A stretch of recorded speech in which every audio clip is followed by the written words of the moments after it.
Hello my dear student, welcome back to Aryan classes. Aryan ક્લાસીસમાં મારા દરેક વાલા વિદ્યાર્થીઓનું હાર્દિક સ્વાગત કરું છું.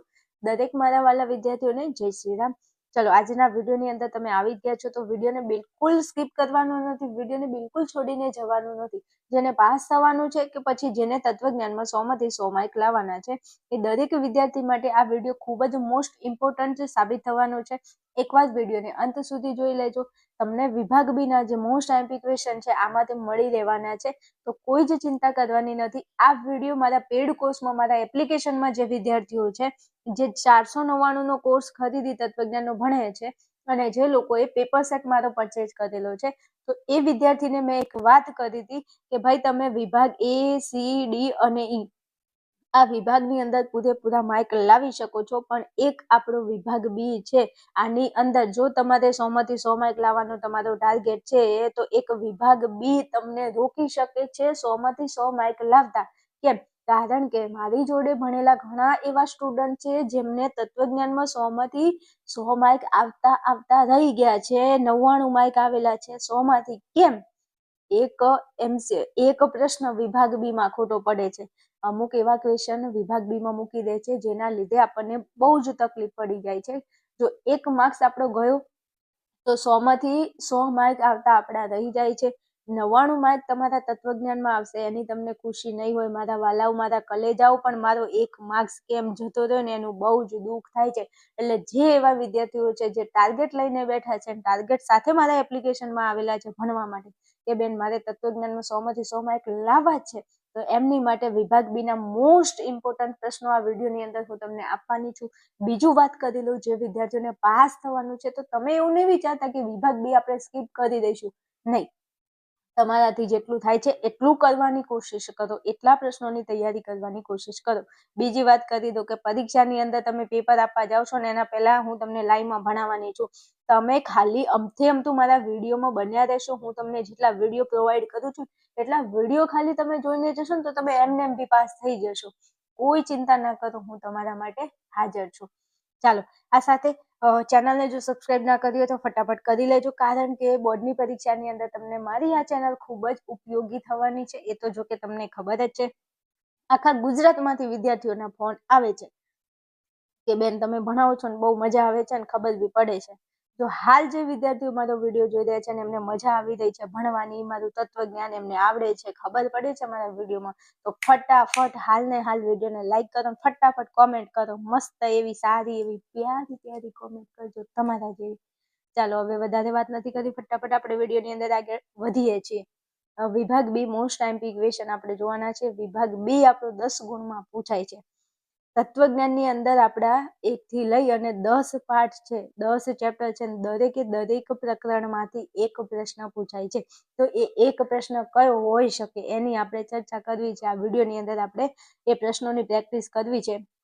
ભાઈ હું તમને જણાવી દઉં કે અહીંયા હું તમને જે આઈએમપી ક્વેશ્ચન આપી રહી છું એ મારા પેપર સેટની અંદર જે 6 પેપર છે એ 6 પેપરના પ્રશ્નો, એટલે કે 6 પ્રશ્નો મારા પેપર સેટના છે અને બાકીના 5 થી 6 પ્રશ્નો મેં એક્સ્ટ્રા એડ કરેલા છે. કારણ કે મારા વિદ્યાર્થીઓને મેં એવું કહ્યું હતું કે હું તમને 5 થી 6 પ્રશ્નો બીજા એક્સ્ટ્રા તૈયાર કરાવી દઈશ, એટલે ગમે ત્યાંથી કોઈ પ્રશ્ન પૂછાય તો વિભાગ બી માં આપણે 10 માંથી 10 ગુણ મેળવી શકીએ છીએ. ચાલો, શરૂઆત કરું છું ચેપ્ટર 1 ની. ચેપ્ટર 1 માંથી પહેલા જ નંબરનો ક્વેશ્ચન છે, અર્વાચીન તર્કશાસ્ત્ર અન્ય કયા નામે ઓળખાય છે? મોસ્ટ આઈએમપી ક્વેશ્ચન, એટલે કે મોસ્ટ આઈએમપી, જેની કોઈ કલ્પના નથી. પ્રશ્ન ખૂબ જ પૂછાય છે, મારે કેવું ન પડે, તમે તૈયાર કરી લેજો મારા વાલાઓ. કે અર્વાચીન તર્કશાસ્ત્ર અન્ય કયા નામે ઓળખાય છે? તો અર્વાચીન તર્કશાસ્ત્ર પ્રતિકાત્મક તર્કશાસ્ત્ર તરીકે ઓળખાય છે અથવા તો પ્રાતિક તર્કશાસ્ત્ર તરીકે ઓળખાય છે. તમે પ્રતિકાત્મક લખશો તો પણ ચાલશે, એટલે પ્રતિકાત્મક તર્કશાસ્ત્રના નામે ઓળખાય છે. ખૂબ પૂછાઈ ગયેલો પ્રશ્ન છે, વારંવાર પૂછાય છે. મને કહેતા જ નહીં કે કીધું નહોતું, એટલે તૈયાર કરી લેજો. હાલો, ફટાફટ આગળ વધીએ. જે વિધાનમાં બીજા કોઈ વિધાનનો સમાવેશ થતો ન હોય તે વિધાનને શું કહેવાય? અરે હું એમ કહું છું, પ્રશ્ન એવો પૂછે છે કે જે વિધાનમાં બીજા કોઈ વિધાનનો સમાવેશ ન થતો હોય, મતલબ કે એક જ વિધાન હોય, એમાં બીજું કોઈ વિધાન ના હોય. મારા બાપાનો હું એકલો જ પેદા થયેલો વારીસ છું. તમારા ઘરે તમારા મમ્મી પપ્પા છે ને તમે એકલા જ ઘરમાં હોય, તમારે ભાઈએ ના હોય કે બેને ના હોય, બેન હોય તો એને ભાઈ ના હોય, બેને ના હોય, જે પણ એમ મારા બાપાનું હું એકલો, એને આપણે કહીશું સાદું વિધાન. કોઈ બીજા છોકરા નથી મારા બાપાને, હું એકલો જ છું એમ જ કીધું છે કે જે વિધાનમાં બીજું કોઈ વિધાનનો સમાવેશ ન થતો હોય, મારા ઘરમાં બીજા કોઈ છોકરાઓનો સમાવેશ ના થતો હોય એને હું સાદું વિધાનની, હું સાદો છોકરો કહેવાઉં. સોની મોની તૈયારી કરતી નથી, સાદું વિધાન કહેવાય. સમજણ પડી? તમે તત્વજ્ઞાનનું પેપર આપવા જશો ને, અને જ્યારે પેપર દેતા હશો ને એટલે મારા શબ્દો તમારા કાનમાં ગુંજવાના છે. તમે આ મારી વાતને યાદ રાખી લેજો. જે વિદ્યાર્થીઓ કોર્સમાં આવીને ભણ્યા છે ને એમને તો મારા શબ્દો ટીપ ટાપ એમના કાનમાં ગુંજતા હશે. બેન આવું કહેતા હતા, બેને આવું કીધું હતું એમને એમ ભાઈ તત્વજ્ઞાનમાં 100 માંથી 100 માર્ક નથી આવતા હો. એના માટે મારી બહુ મજૂરી, બહુ મહેનત હોય છે. આ બધા રાડો પાડતા હતા કે વિભાગ બી આપો, બી આપો, પણ બી માટે કેટલી મજૂરી કરી તમને ખબર છે? એટલે થોડી મારા વિડીયોની કદર કરજો. તમે મને જેટલો સપોર્ટ કરશો ને એના કરતા 10 ગણો સપોર્ટ હું તમને કરીશ. મારી ચેનલની અંદર સબસ્ક્રાઇબ વધારવાની જવાબદારી તમારી છે. મારે કેવું ન પડે. આપણી ચેનલને ફટાફટ શેર કરવા લાગજો. હાલો આગળ વધીએ. પ્રશ્ન નંબર 3 છે, તાર્કિક કારકો અન્ય કયા નામે ઓળખાય છે? અહીંયા લખ્યું નથી પણ હું તમને કહું છું, 1000% મોસ્ટ એમપી ક્વેશ્ચન કે તાર્કિક કારકો અન્ય કયા નામે ઓળખાય છે? તો તાર્કિક કારકો તાર્કિક સંયોગીઓના નામે ઓળખાય છે. મારા વાલા, મારા કલેજા, અહીંયા તાર્કિક છે તો અહીંયા તાર્કિક છે, અહીંયા કારકો છે. કારકોના જગ્યાએ તમારે ખાલી સંયોગી યાદ રાખવાની છે. શું? સંયોગીઓ. सहयोगी ઉપરથી हमने कहता है सैयारा तुम बदला नहीं है, मौसम जरा सा रूठा हुआ है. એટલે તમારે ખાલી સંયોગી યાદ રાખવાનું છે. તાર્કિક તો આપેલું છે, તાર્કિક તાર્કિક. કારકોને શું કહેવાય? સંયોગીઓ કહે છે. હવે જોજો, તમને 2 પ્રશ્નો હું આઈએમપી કહું છું હાલ, એમ કે 1000%, એક આ પહેલો અને 1000% આ ત્રીજો. એનો મતલબ એવો નહીં કે તમારે બીજો નહીં કરવાનો, ઈ જ તો કરવાનો છે. ખાલી સાદું વિધાન યાદ રાખવાનું છે. જે વિધાનમાં બીજું કોઈ વિધાન ના હોય એને શું કહેવાય? સાદું વિધાન કહેવાય. ચાલો 3 પ્રશ્નો પૂરા, આગળ વધુ. આ પ્રશ્ન ગઈ સાલ પૂછાઈ ગયો છે 2025ની એક્ઝામમાં મારા વાલાવ, કે વિની શાબ્દિક રજૂઆત માટે કયો શબ્દ જૂથનો ઉપયોગ થાય છે? તો વિની શાબ્દિક રજૂઆત માટે કાતો અથવા શબ્દ જૂથનો ઉપયોગ થાય છે. કાં તો હું નપાસ થઈશ, કાં તો હું પાસ થઈશ, તો એને કહેવાય વિકલ્પન. વિની શાબ્દિક રજૂઆત માટે કયા શબ્દ જૂથનો ઉપયોગ થાય છે? કાતો અથવા શબ્દ જૂથનો ઉપયોગ થાય છે. યાદ રાખજો, વી એટલે કાતો અથવા એનું શબ્દ જૂથ. 5 કારકો છે, 5 કારકોમાંથી કોઈ પણ કારકનું તમને શબ્દ જૂથ પૂછી લે તો તમને કોઠો આવડતો હોય તો કોઈ પ્રોબ્લેમ નથી. ચલો પછી, અમુક નિશ્ચિત વિધાન માટે વાપરવામાં આવતા પ્રતીકને શું કહે છે? અમુક નિશ્ચિત વિધાન છે એના માટે વાપરવામાં આવતા પ્રતીકને શું કહેવાય? તો વિધાનપરક અચલ કહે છે. શું કહેવાય? વિધાનપરક અચલ કહે છે. જો અહીંયા છે અમુક અને અહીંયા છે અચલ, ખાલી આગળ શું લગાવવાનું? વિધાનપરક. અમુક નિશ્ચિત, અહીંયા વિધાનપરક અચલ. બસ આટલું 2 વસ્તુ યાદ રાખશો એટલે તમારું કામ પૂરું. અમુક નિશ્ચિત વિધાન હોય ને એની માટે આપણે વાપરીએ છીએ જે પ્રતીક, એ પ્રતીકને શું કહીશું? તેને વિધાનપરક અચલ કહેવામાં આવે છે. ચાલો પછી આગળ વધીએ. તમે પ્રામાણિક છો, આ વિધાનની પ્રાતિક રજૂઆત લખો. તો તમે પ્રામાણિક છો અને એની તમને કીધું છે પ્રાતિક રજૂઆત. મારા વાલા, મારા કલેજા, તમને જ્યારે પ્રાતિક રજૂઆત કે ત્યારે તમારે એ થી લઈ અને ઝેડ સુધીના કેપિટલ અક્ષરમાંથી કોઈ પણ અક્ષરને તમારે અહીંયા લખી દેવાનું છે. તમને મજા આવે, તને એ ગમે તો તું અહીંયા એ લખ, તને ઝેડ ગમે તો તું ઝેડ લખ, તને બી ગમે બી લખ. મારે હવે કેવું નથી. અહીંયા જે મારો વિડીયો જોઈ રહ્યા છે ને એમાં ઘણા બધા એવા પતિ પત્ની હશે જેમના લગ્ન થઈ ગયા છે. એટલે કોઈ ભાઈ હશે તો ભાઈ મારો વિડીયો જોતા હશે, કોઈ બેન હશે ને તો બેન મારો વિડીયો જોતા હશે. એ બેન મારી વાત સાંભળો, જો તમને છે ને તમારા પતિનું નામ તો તમને ગમતું જ હશે ને, ત્યારે તમે લગ્ન કર્યા હશે ને, તો તમારા પતિનું નામ ચલો એસ પરથી ચાલુ થાય ને તો તમે એસ લખી દેશો ને તો બી ચાલશે. હું ના નથી પાડતી, તત્વજ્ઞાને તમને ના નથી પાડતું. હા, આઈ શપથ. હાલો હવે ભાઈઓ માટે. ભાઈઓ મારા વાલાવ, તમે જો ભાઈ તમારી પત્ની છે તો તમારી પત્નીનું નામ જે બી હોય, જે અક્ષર ઉપરથી ચાલુ થતું હોય, તો તમારી પત્નીનું માની લો કે ચલો શું એન આવે છે, તમારી પત્નીનું નામ એન પરથી ચાલુ થાય છે, તો તમે અહીંયા એન લખી દેશો ને તો પણ ચાલશે. હું તો તમને કાંઈ કહેવાની જ નથી અને તત્વજ્ઞાને તમને કાંઈ નથી કહેવાનું. તમે તમારી મરજી મુજબ જવાબ લખી શકો છો. સમજણ પડે છે? હાલો, આ વાત ઉપર જેને મજા આવી ને ફટાફટ કોમેન્ટ કરો, બેન મજા આવી ગઈ, તમે મસ્ત વાત કરી હો. આ પતિ પત્નીની વાત આવે એટલે આમે મજા આવી જાય આપણને. પણ સારું છે, જીવન આપણું કંઈક એવું છે ને. આ તત્વજ્ઞાનમાં ઘણા વિદ્યાર્થીઓ તો એવા છે ને કે જે એક્સ તરીકે એક્ઝામ આપે છે ને, એમની મનોદશા મને ખબર છે. એટલા માટે મારે આટલું રમૂજી સ્વભાવથી તમને સમજાવવું પડે છે. શું કરું, હું પણ મજબૂર છું, તમે જેમ મજબૂર છો એમ. પ્રાતિક રજૂઆત કે એટલે એક વસ્તુ યાદ રાખો કે એ થી લઈ અને ઝેડ સુધીના કેપિટલ અક્ષરોમાંથી કોઈ પણ અક્ષરને તમે આ વિધાન માટે લખી શકો છો. અહીંયા મેં પી લખ્યું છે, તમે એ લખી શકો, ઝેડ લખી શકો, A B C D E F G HIJK L M N, એટલે એ થી ઝેડ સુધી. સમજી ગયા તમે? પ્રાતિક રજૂઆત આવે એટલે હંમેશા એ થી ઝેડ સુધીના કોઈ પણ કેપિટલ અક્ષરને તમે લખી શકો છો. ઓકે, હવે હું આગળ વધું. હાલો, હવે 7મા નંબરનો ક્વેશ્ચન છે, વિધાનપરક પરિવર્તીનો ઉપયોગ શેની રજૂઆત કરવા માટે થાય છે? તો વિધાનપરક પરિવર્તીનો ઉપયોગ વિધાનના રૂપ માટે થાય છે. વિધાનના રૂપની રજૂઆત કરવા માટે થાય છે. પરિવર્તી એટલે નાના અક્ષરો, ABCD ના નાના અક્ષરોનો ઉપયોગ કેમ થાય? વિધાનના રૂપની રજૂઆત કરવા માટે. જો 2 પ્રશ્નો છે, અહીંયા સમજો. જો અચલ એટલે કેપિટલ ABCD અને પરિવર્તી એટલે નાના અક્ષરો ABCD ના ABM. હવે આ અચલો છે ને, એનો ઉપયોગ થાય છે પ્રાતિક રજૂઆત માટે. અને આ નાના અક્ષરો છે, જેમ કે PQ R S A B C D, આ નાના અક્ષરો કહેવાય. તો નાના અક્ષરોને કહેવાય વિધાનપરક પરિવર્તીઓ. અને આ ABCD, મોટી ABCD, કેપિટલ ABCD ને શું કહેવાય? અચલો કહેવાય. અચલોનો ઉપયોગ પ્રાતિક રજૂઆત માટે, કેપિટલ ABCD નો ઉપયોગ પ્રાતિક રજૂઆત માટે થાય. અને નાની ABCD એનો ઉપયોગ થાય છે અહીંયા વિધાનના રૂપની રજૂઆત કરવા માટે. શેના માટે? વિધાનના રૂપની રજૂઆત કરવા માટે. મસ્ત તફાવત મેં ભણાવેલો છે, એકવાર ના ભણ્યો હોય તો જોઈ લેજો. ચાલો પછી આગળ વધુ. પ્રશ્ન નંબર આપણો 9 છે, પી સમુચ્ચય ક્યુ એ વિધાન રૂપમાં રજૂ થયેલા સંયુક્ત વિધાનને શું કહેવાય છે? અને મોસ્ટ ટાઈમ ક્વેશ્ચન છે, પૂછાઈ ગયેલો છે, એટલે યાદ રાખજો, તેને સમુચ્ચય કહેવાય છે. અહીંયા સમુચ્ચય છે પ્રતીક તરીકે. કોણ છે? કારક કોણ છે? સમુચ્ચય છે, તો એને શું કહીશું? સમુચ્ચય કહીશું. સમુચ્ચય છે મારા વાલાઓ, તો બસ એને કહેવાય સમુચ્ચય. પી સમુચ્ચય ક્યુ એ વિધાનના રૂપમાં રજૂ થયેલા સંયુક્ત વિધાનને શું કહેવાય છે? મોસ્ટ ટાઈમ ક્વેશ્ચન, સમુચ્ચય કહેવામાં આવે છે. હાલો આગળ વધુ. પ્રશ્ન નંબર આપણો 10 છે, સત્યતા ફલનલક્ષી કારકો કેટલા છે?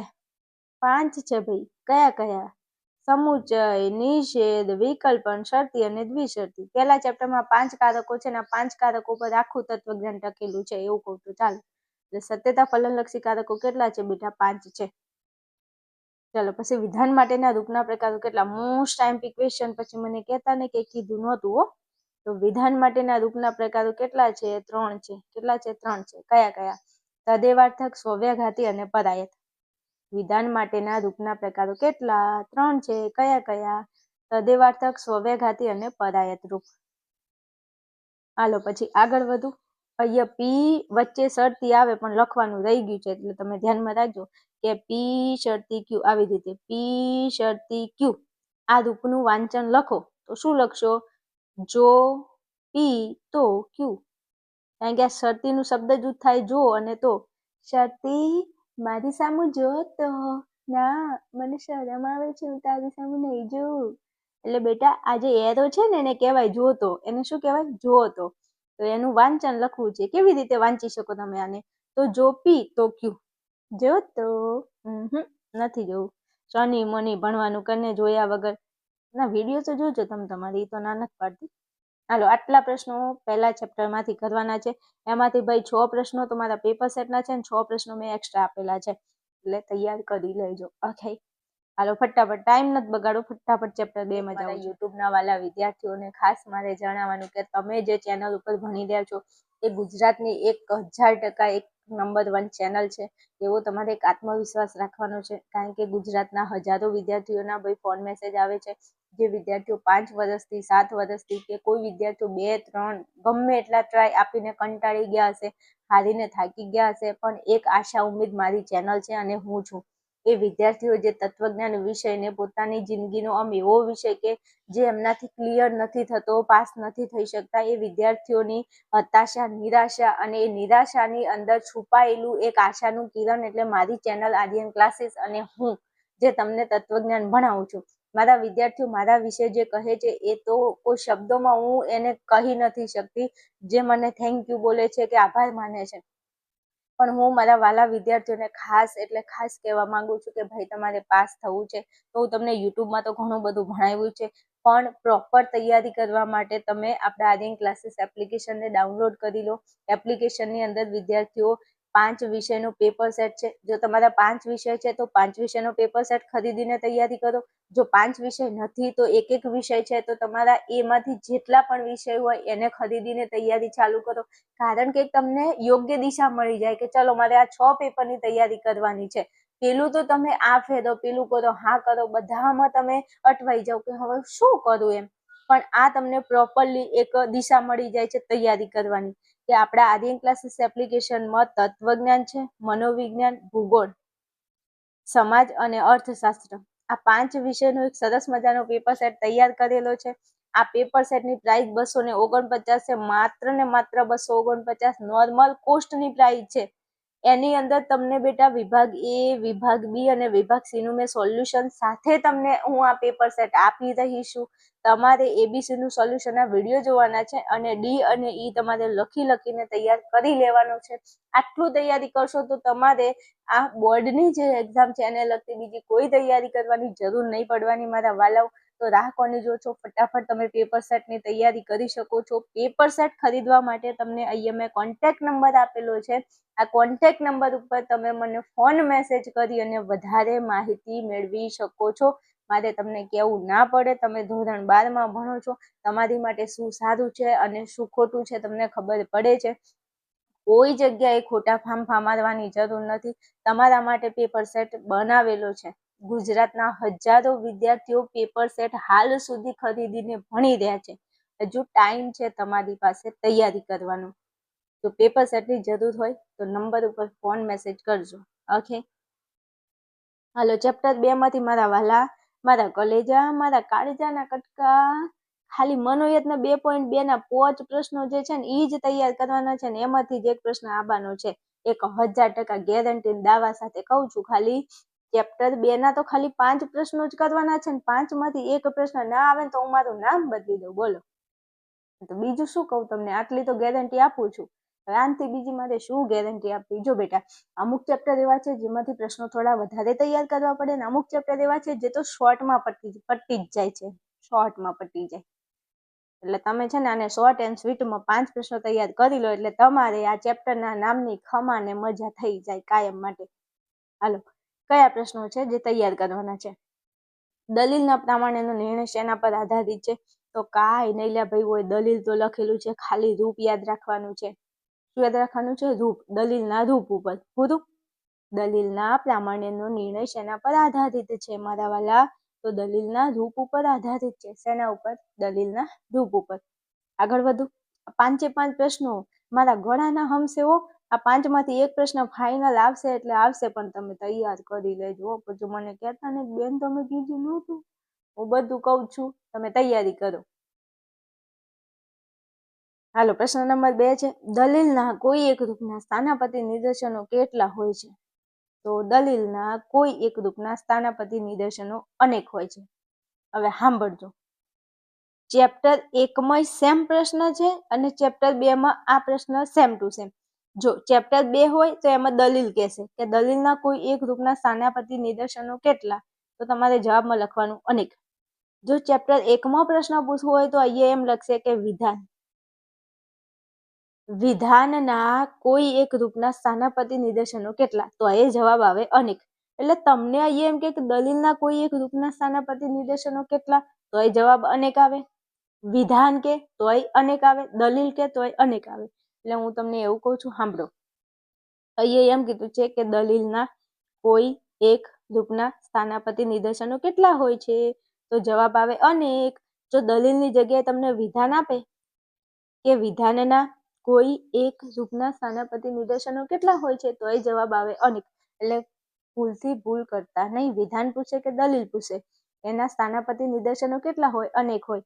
અને હું તમને 1000% હાલ કહું છું કે આ પ્રશ્ન મને એવું લાગે છે કે 26માં હશે. એટલે પ્લીઝ મારા વાલાઓ પ્રશ્ન આ તૈયાર કરી લેજો. ઓકે, હાલો હવે આગળ વધવું છે. ચાલો, દલીલનું મૂલ્યાંકન કઈ ભાષામાં થઈ શકે છે? પ્રામાણ્ય કે અપ્રામાણ્ય? દલીલનું મૂલ્યાંકન કઈ ભાષામાં થઈ શકે છે? તો જવાબ તમારી સામે છે. પ્રામાણ્ય કે અપ્રામાણ્યની ભાષામાં થઈ શકે છે. દલીલનું મૂલ્યાંકન પ્રામાણ્ય કે અપ્રામાણ્યની ભાષામાં થઈ શકે છે. જો આ 3 પ્રશ્નો છે અને બીજા 2 પ્રશ્નો કયા છે? પ્રમાણભૂત દલીલ એટલે શું અને અપ્રમાણભૂત દલીલ એટલે શું?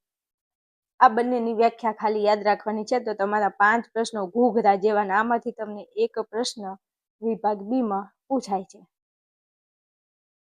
ચલો, આ ઉપરના 3 પ્રશ્નો તમે જોઈ લો. અને હવે 4થા નંબરનો અને 5મા નંબરનો પ્રશ્ન. હવે હું અહીંયા એવું કહું છું મારા વાલા, તમારે 2 પ્રશ્નો યાદ રાખશો. એક તો પ્રમાણભૂત દલીલની વ્યાખ્યા અને અપ્રમાણભૂત દલીલની વ્યાખ્યા. જો તમને એમ કહે કે અપ્રમાણભૂત દલીલ એટલે શું, તો તમારે આ જવાબ પ્રમાણભૂત દલીલ એટલે શું, તો તમારે આ જવાબ લખવાનો છે.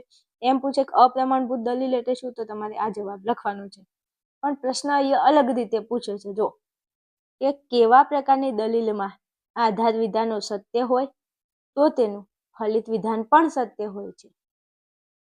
તો પ્રમાણભૂત દલીલ એવી છે ભાઈ જેમાં આધાર વિધાન સત્ય અને તેનું ફલિત વિધાન પણ સત્ય. આધાર વિધાન સત્ય, ફલિત વિધાન સત્ય, તો એ દલીલને આપણે કહીશું પ્રમાણભૂત. આધાર વિધાન સત્ય, ફલિત વિધાન સત્ય, તો એ દલીલને કહેવાય પ્રમાણભૂત. હવે સાંભળજો, અહીંયા તમને એમ કીધું છે કે કેવા પ્રકારની દલીલમાં આધાર વિધાન સત્ય હોય તો તેનું ફલિત વિધાન પણ સત્ય હોય, તો જવાબ આવે પ્રમાણભૂત.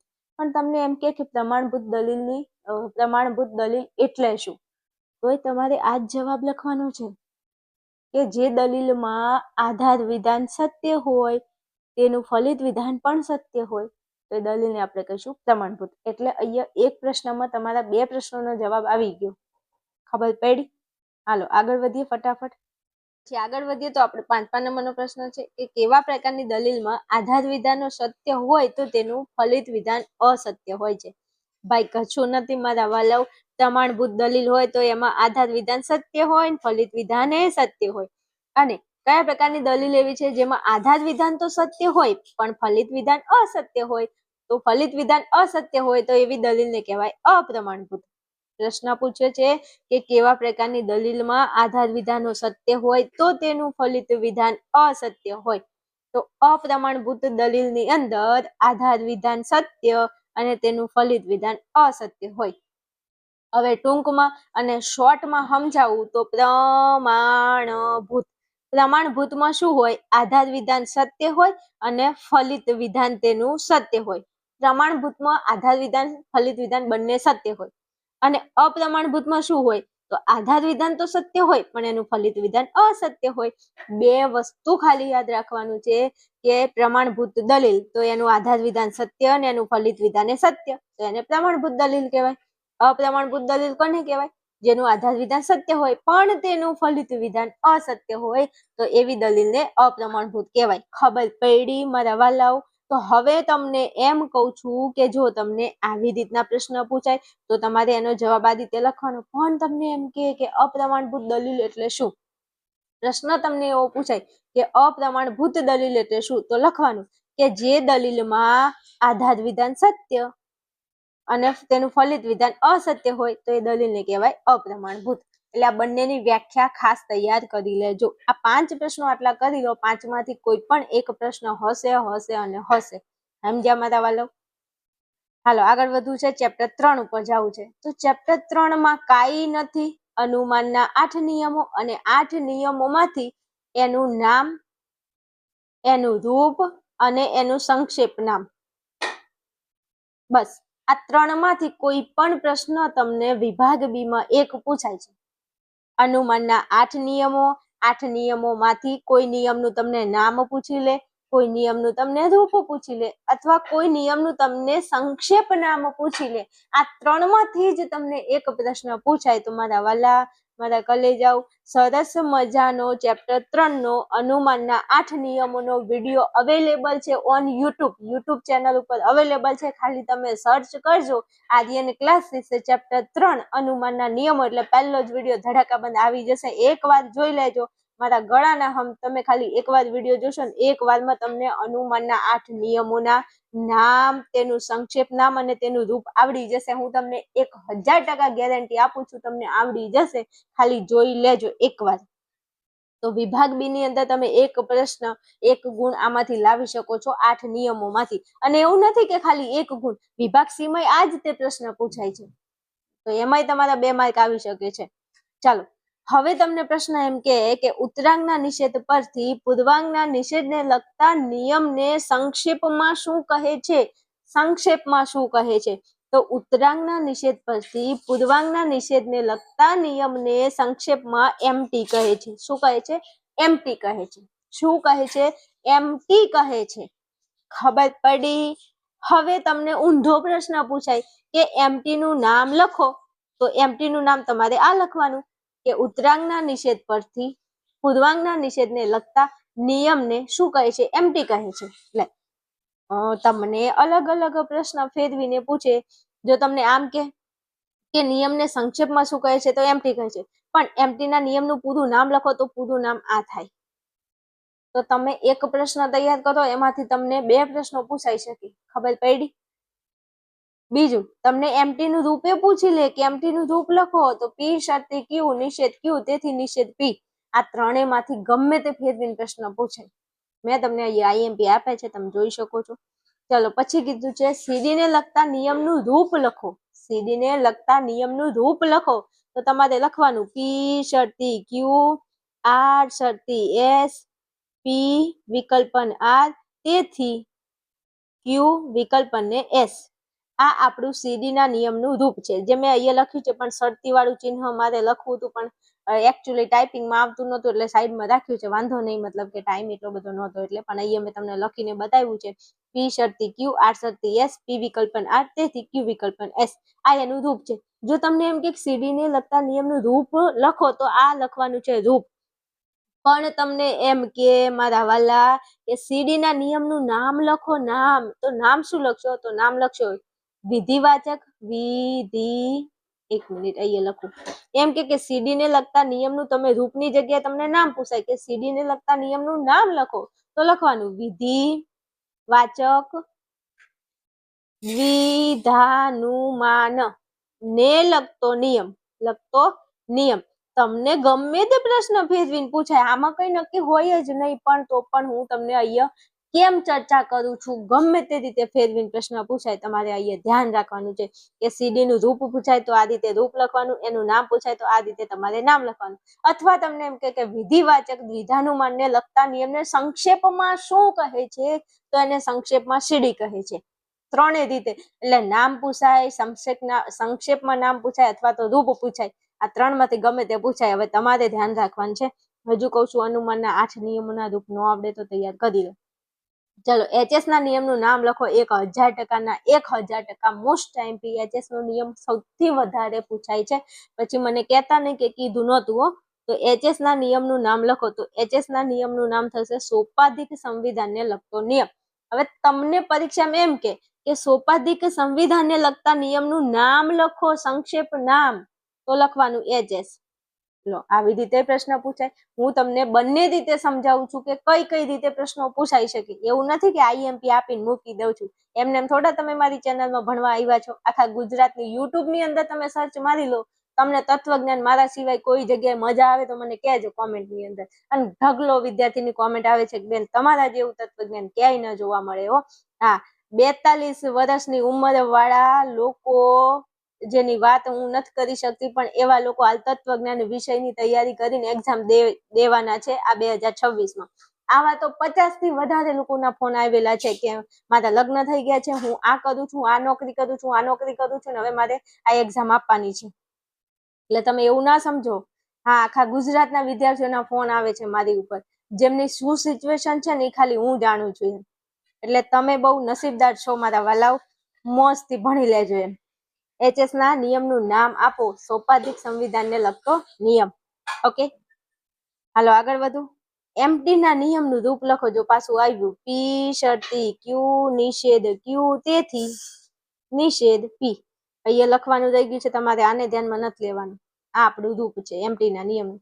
પી શરતી ક્યુ, નિષેધ ક્યુ, તેથી નિષેધ પી. એમટી ખૂબ જ પૂછાય છે ભાઈ, મોસ્ટ આઈએમપી છે. એમટી એમટી એમટી તૈયાર કરી લેજો, પછી મને કહેતા નહીં કે બેન તમે કીધું નહોતું હો. હાલો 5મા નંબરનો પ્રશ્ન. વૈકલ્પિક સંવિધાનને લગતા નિયમને સંક્ષેપમાં શું કહે છે? ડીએસ કહે છે મારા વાલા, ડીએસ. અને ડીએસ નું રૂપ બહુ પૂછાય છે. પી વિકલ્પન ક્યુ, નિષેધ પી તેથી ક્યુ, અથવા નિષેધ ક્યુ તેથી પી. તમને મજા આવે તમે રૂપ લખી શકો છો. જો એમ કે વૈકલ્પિક સંવિધાનને લગતા નિયમને સંક્ષેપમાં શું કહે છે, તો લખવાનું ડીએસ. જો તમને એમ કે ડીએસ ના નિયમનું નામ લખો, તો નામ લખવાનું વૈકલ્પિક સંવિધાનને લગતો નિયમ. અને રૂપ પૂછાય તો અહીંયા મેં લખી દીધું છે. બસ તૈયાર કરી લેજો તમારે હો, કેવું ન પડે મારા વાલાઓ. હાલો આગળ વધવું છે ફટાફટ, આપણે ચેપ્ટર 4 ની અંદર જવું છે. ચલો ચેપ્ટર 4 માં કયા એવા ક્વેશ્ચન છે જે મોસ્ટ આઈએમપી પૂછાય છે? તો પ્રશ્ન નંબર 1 છે, નિરુપાધિક સંવિધાન કેવા પ્રકારનું અનુમાન છે? તો નિરુપાધિક સંવિધાન એ મધ્યપદી અનુમાન પ્રકારનું અનુમાન છે. પ્રશ્ન પૂછાવા લાયક છે વિભાગ બી માં. મારા વાલાઓ કેવું ન પડે, તૈયાર કરી લેજો કે નિરુપાધિક સંવિધાન કેવા પ્રકારનું અનુમાન છે. તો ખાલી યાદ રાખવાનું છે મધ્યપદી અનુમાન પ્રકારનું અનુમાન છે. ચાલો આગળ વધુ. પ્રશ્ન નંબર 2. અહીંયા તમને કીધું છે કે નિરુપાધિક વિધાનના ગુણની દ્રષ્ટિએ પડતા પ્રકાર. અહીંયા ખાલી ની લખ્યો છે એટલે એનો મતલબ એવું થાય છે નિરુપાધિક, અને અહીંયા વી નો મતલબ થાય છે વિધાન. નિરુપાધિક વિધાનના ગુણની દ્રષ્ટિએ પડતા પ્રકાર કયા?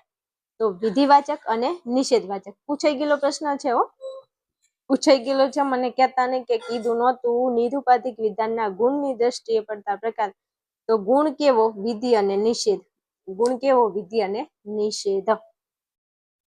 ચાલો પછી પ્રશ્ન નંબર 3 છે, ઓ વિધાનનું ગુજરાતી પ્રતીક. ઓ અને ના વિધાનનું અંગ્રેજી પ્રતીક લખો. ઓ શીટ. તો ઓ વિધાનનું ગુજરાતી પ્રતીક થાય ન, અને ના વિધાનનું અંગ્રેજી પ્રતીક થાય ઈ. તો તમારે યાદ રાખવાનું છે ઓ ન. શું યાદ રાખશો? ઓ ન, અને ય ઈ ના. ઈ ના આમ યાદ રાખવાનું, એટલે ભૂલથી ભૂલ ન થાય. નાનું અંગ્રેજી પ્રતીક ઈ છે, ઓનું ગુજરાતી પ્રતીક ન થાય છે. પ્રશ્ન આજ સુધી આવું પૂછાયું નથી, પણ પૂછી લે તો ધ્યાનમાં રાખજો જરા આને. ઓ ન અને ના ઈ અથવા ઈ ના. ચાલો અબ આતે હૈ મોસ્ટ આઈએમપી ક્વેશ્ચન. પ્રશ્ન નંબર 4. સંવિધાનમાં કેટલા આધાર વિધાનો અને ફલિત વિધાન હોય છે? માર્ચમાં પૂછાઈ ગયેલો પ્રશ્ન છે, મોસ્ટ આઈએમપી છે. સંવિધાનમાં ભાઈ 2 આધાર વિધાનો હોય અને 1 ફલિત વિધાન હોય છે. સંવિધાનમાં 2 આધાર વિધાનો હોય અને 1 શું હોય છે? ફલિત વિધાન હોય છે. ચાલો પછી મોસ્ટ આઈએમપી ક્વેશ્ચન છે, 1000% મારે કેવું ન પડે, તૈયાર કરજો કે સંવિધાનના ફલિત વિધાનના વિધેય પદને શું કહે છે? તો સંવિધાનમાં ફલિત વિધાનના વિધેય પદને સાધ્ય પદ કહે છે. તમારે યાદ રાખવાનું છે ઉપવિસા. શું યાદ રાખશો? ઉપવિસા. ઉ એટલે ઉદ્દેશ્ય પદ, ઉદ્દેશ્ય પદને પક્ષપદ કહેવાય. અને વિધેય પદ વી એટલે વિધેય પદ, વિધેય પદને સા એટલે સાધ્ય પદ કહેવાય. આમાંથી કોઈ પણ એક પ્રશ્ન પૂછાય છે, પ્લીઝ તૈયાર કરી લેજો. સંવિધાનના ફલિત વિધાનના ઉદ્દેશ્ય પદને બેટા પક્ષપદ કહેવાય. સંવિધાનના ફલિત વિધાનના વિધેય પદને સાધ્ય પદ કહેવાય છે. પ્રશ્ન પૂછાય છે, ઘણી વાર પૂછાઈ ગયો છે, એટલે તૈયાર કરી લેજો. ઓકે, હાલો આગળ વધુ. ચાલો પ્રશ્ન નંબર આપણો 6 છે, સંવિધાનના પક્ષપદ વાળા આધાર વિધાનને શું કહેવાય છે? તો સંવિધાનના પક્ષપદ વાળા આધાર વિધાનને પક્ષ વિધાન કહેવાય છે. જો અહીંયા કીધું છે પક્ષપદ વાળા આધાર વિધાનને, તો પક્ષપદ વાળું આધાર વિધાન હોય એને પક્ષ વિધાન કહેવાય. જવાબ પ્રશ્નમાં જ જવાબ આપેલો છે કે સંવિધાનના પક્ષપદ વાળા આધાર વિધાનને શું કહેવાય? તો પક્ષપદ વાળું જે આધાર વિધાન હોય એને કહેવાય પક્ષ વિધાન. શું કહીશું? પક્ષ વિધાન. રેડી? હાલો આગળ વધુ. પ્રશ્ન નંબર 7. સંવિધાનના ફલિત વિધાનમાં કયા પદનો સમાવેશ થાય છે? પણ પ્રશ્ન સ્ટાર વાળો છે, મોસ્ટ આઈએમપી છે. સંવિધાનના ફલિત વિધાનમાં પક્ષપદ અને સાધ્યપદ ખબર છે ને? પસા ફલિત વિધાનમાં બેટા શું હોય? પસા તો હોય જ. આપણે આકૃતિ બનાવી છે, આપણને ખબર છે. જ્યારે પણ આપણે આકૃતિ બનાવવા બેસીએ એટલે પહેલા આપણે પક્ષપદ સાધ્યપદને શોધીએ છીએ, એટલે પસા. ફલિત વિધાનમાં, સંવિધાનના ફલિત વિધાનમાં કયા પદોનો સમાવેશ થાય? તો પહેલું પક્ષપદ હોય અને બીજું સાધ્યપદ હોય. પ્રશ્ન મોસ્ટ આઈએમપી છે. મારા કલેજા તૈયાર કરી લેજો. ચાલો પછી આગળ વધવું છે ફટાફટ. પક્ષપદ કોને કહેવાય? તો આવ્યું પાછું સંવિધાનના ફલિત વિધાનના ઉદ્દેશ્ય પદને પક્ષપદ કહેવાય. કીધું હતું ને કે સંવિધાન હોય એમાં છેલ્લું વિધાન ફલિત વિધાન હોય. છેલ્લું વિધાન ફલિત વિધાનનું ઉદ્દેશ્ય પદ, પહેલું પદ ઉદ્દેશ્ય પદ ને ઉદ્દેશ્ય પદને જ કહેવાય પક્ષપદ. બહુ જલ્દી બોલી ગયા. હા તો સંવિધાન હોય તો કે હા હોય. સંવિધાનનું ફલિત વિધાન હોય તો કે હા હોય. તો સંવિધાનના ફલિત વિધાનના ઉદ્દેશ્ય પદને જ પક્ષપદ કહે છે. સંવિધાન હોય એનું છેલ્લું વિધાન ફલિત વિધાન હોય. ફલિત વિધાનનું પહેલું પદ હોય એને ઉદ્દેશ્ય પદ કહેવાય. પહેલા પદને જ પક્ષપદ એટલે કે ઉદ્દેશ્ય પદને જ પક્ષપદ કહે છે. સંવિધાનના ફલિત વિધાનના ઉદ્દેશ્ય પદને પક્ષપદ કહે છે. વ્યાખ્યા એકદમ સહેલી છે, તૈયાર કરી લેજો. ચાલો પ્રશ્ન 9. સંવિધાનમાં મધ્યપદના સ્થાનની શક્યતાઓ કેટલી? તો સંવિધાનમાં મધ્યપદના સ્થાનની કુલ 4 શક્યતાઓ છે. કેટલી? 4 શક્યતાઓ છે. અલગ અલગ રીતે 4 જગ્યાએ મધ્યપદ આવી શકે છે. પ્રશ્ન પૂછાઈ ગયેલો છે એટલે ફરીથી પ્રશ્ન લઈ લીધો છે, તૈયાર કરી લેજો મારા વાલાઓ. હાલો આગળ વધુ ફટાફટ. પ્રશ્ન નંબર આપણો 10 છે. કઈ આકૃતિમાં મધ્યપદ બંને આધાર વિધાનમાં વિધેયના સ્થાને હોય છે? કઈ આકૃતિ એવી છે જેમાં મધ્યપદ બંને આધાર વિધાનોમાં કઈ જગ્યાએ હોય? વિધેયના સ્થાને હોય. વિધેયનું સ્થાન પાછળ હોય. ક્યાં હોય? પાછળ હોય. આ વિધેય. તો આ ઊંધો સી. તો ઊંધો સી કઈ આકૃતિ આવે? બીજી આકૃતિ. કઈ આકૃતિમાં મધ્યપદ બંને આધાર વિધાનોમાં વિધેયના સ્થાને હોય છે? તો જવાબ આવશે બીજી આકૃતિમાં. કઈ જગ્યાએ? બીજી આકૃતિમાં. આવો પ્રશ્ન પૂછાય છે, પ્લીઝ તૈયાર કરી લેજો. ચાલો પછી માન્ય રૂપવાળા સંવિધાનમાં હા હ ના ભેદમાં પક્ષ વિધાન કયું છે? હવે તમને કીધું છે હા પછી હ અને ન માં પક્ષ વિધાન કયું? તો તમને ખબર હોય બેટા કે પહેલું હોય એ આપણું સાધ્ય વિધાન હોય, બીજું હોય એ આપણું પક્ષ વિધાન હોય, ત્રીજું હોય એ આપણું ફલિત વિધાન હોય. તો લો તમને જવાબ મળ્યો. પક્ષ વિધાન કયું વિધાન? તો હ જે છે જે છે એ શું છે? આપણું પક્ષ વિધાન છે. તમને એમ કીધું હોય કે સાધ્ય વિધાન કયું? તો હા એ આપણું સાધ્ય વિધાન બની જાય. તમને એમ કે ફલિત વિધાન? તો ન એ આપણું ફલિત વિધાન બની જાય.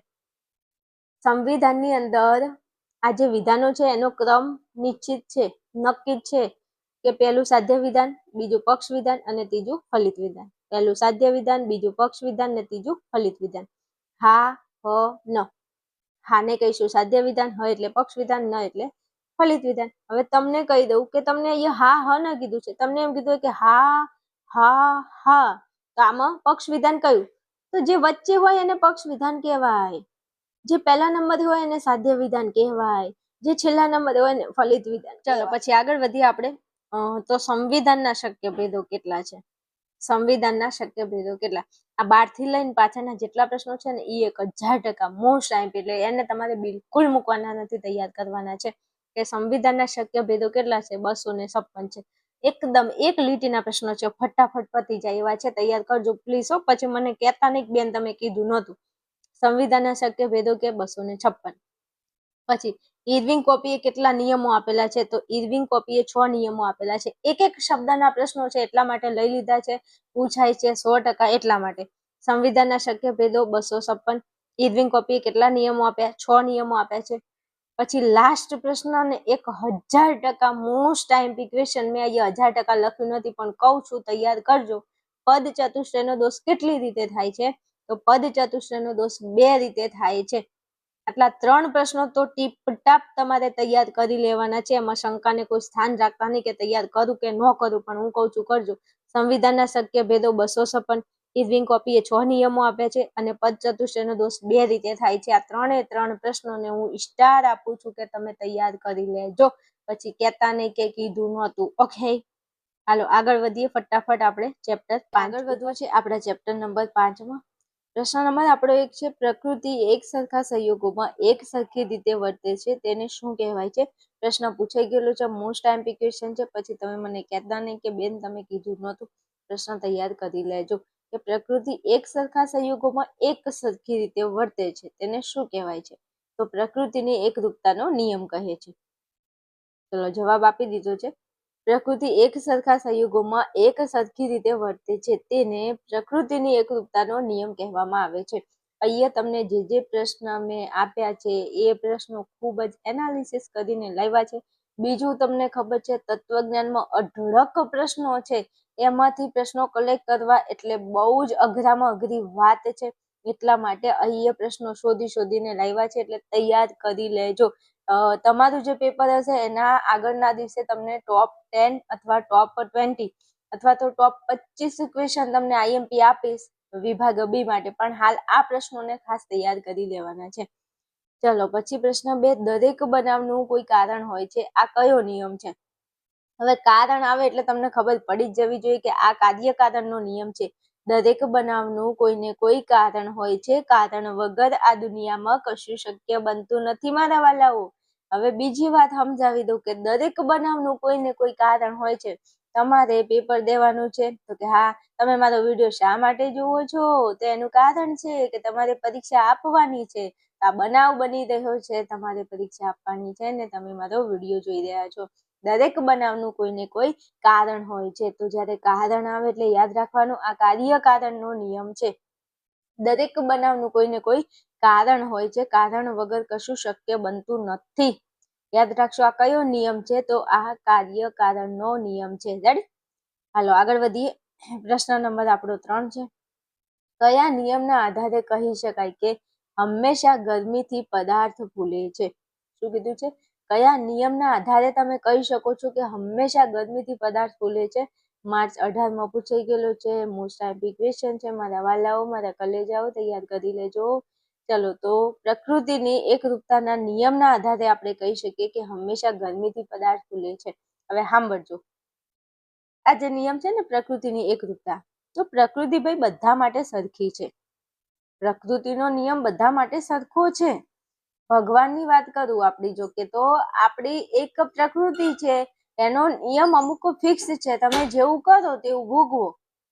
અહીંયા પ્રકૃતિ એમ કે છે કે એક સરખી રીતે પ્રકૃતિ બધા જોડે વર્તે છે. તો ગરમી, તમે કોઈ પદાર્થને ગરમી આપો, શું કોઈ પદાર્થને તમે ગરમી આપો તો એ પદાર્થ ફૂલી જાય છે.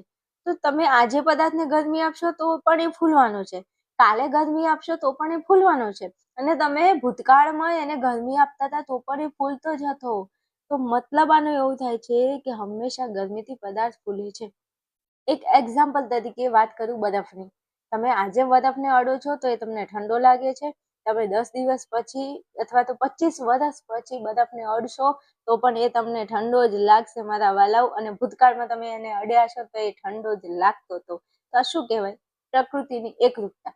હંમેશા એક સરખી રીતે વર્તે છે. તો યાદ રાખશો કયા નિયમના આધારે કહી શકાય હંમેશા. જ્યારે હંમેશા નામનો શબ્દ આવે ત્યારે પ્રકૃતિની એકરૂપતાનો નિયમ જવાબ આવે. આ તમારે યાદ રાખવાનું છે.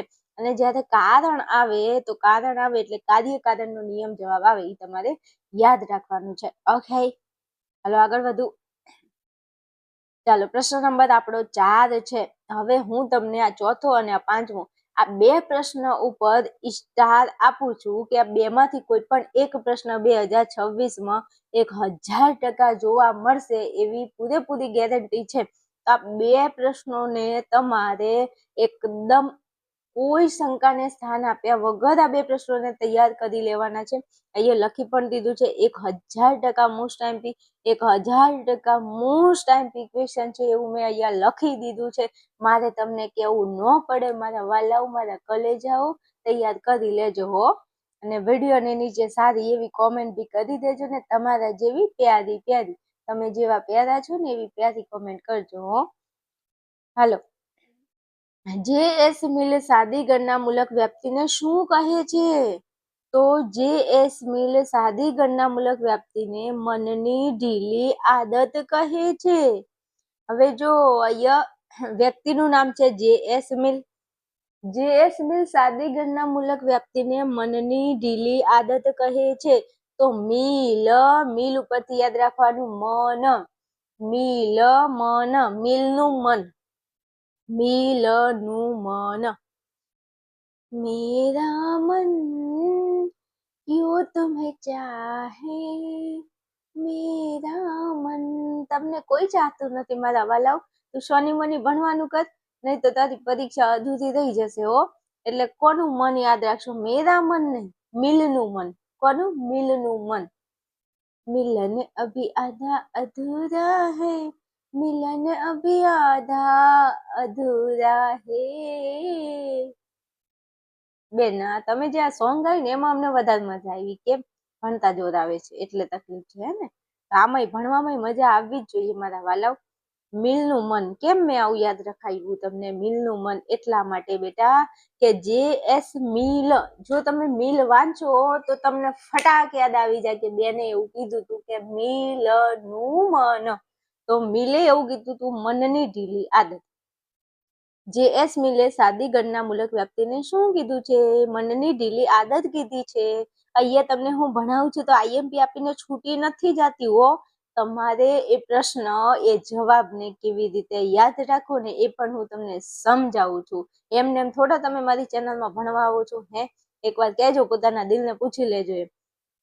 હા, તમે અહીંયા કેમ ભણો છો? એના માટે હું એવા પ્રયત્નો કરું છું કે તમને ઇઝીલી યાદ રહી જાય એમ.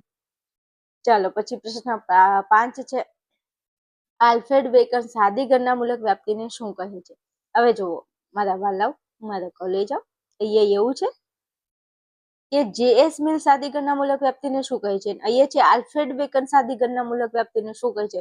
પ્રશ્ન 1 નો 1 છે, સાદી ગણનામૂલક વ્યાપ્તિને શું કહેવાય? સાદી ગણનામૂલક વ્યાપ્તિને શું કહેવાય?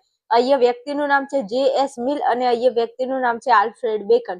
હવે બેકનનો યાદ રાખો, બેકનનો બ, કબૂતરનો ક, ખડિયાનો ખ. બસ હવે સોની મોની કક્કા વાળી, કક્કો તો આવડતો જ નહીં હોય આમાંથી 99.99%. 1% કોઈક વિદ્યાર્થીઓ એવા હશે જેમને કક્કો આવડતો હશે. જો આ વાતે હું સાચી હોય ને તો કરો, તમારે કોમેન્ટ કરો અને લખો કોમેન્ટમાં બેન સાચી વાત છે, કક્કો ભૂલી ગયા છે. અને હવે જરૂર નથી શું કરો, કક્કો યાદ રાખો, કારણ કે 12 અક્ષરી આવડી ગઈ છે. એટલે એબીસીડી આવડી ગઈ છે. એબીસીડી માં અક્ષર જા રે, એમાં મને ગમે એક તું નહીં ભણવાનું, ભણવા ઉપર ધ્યાન આપો સોની મની. એટલે આલ્ફ્રેડ બેકનનો બ અને અહીંયા આવશે બાલિસ્તા ભર્યું કાર્ય, તો બાલિસ્તા બ. અહીંયા હતું મિલનું મન અને અહીંયા બેકનનું બાલિસ્તા, એટલે બેકન બ અને બાલિસ્તાનું બ. શું? બ. Baby I am sorry. તો એ તમે યાદ રાખી લો ને, બેબી તો એ ચાલે. બેકનનો બન, બાલિસ્તાનો બબા. શું? બબા. એટલે આલ્ફ્રેડ બેકન સાદી ગણનામૂલક વ્યાપ્તિને શું કહે છે? બાલિસ્તા ભર્યું કાર્ય કહે છે. આટલું ન આવડે હે?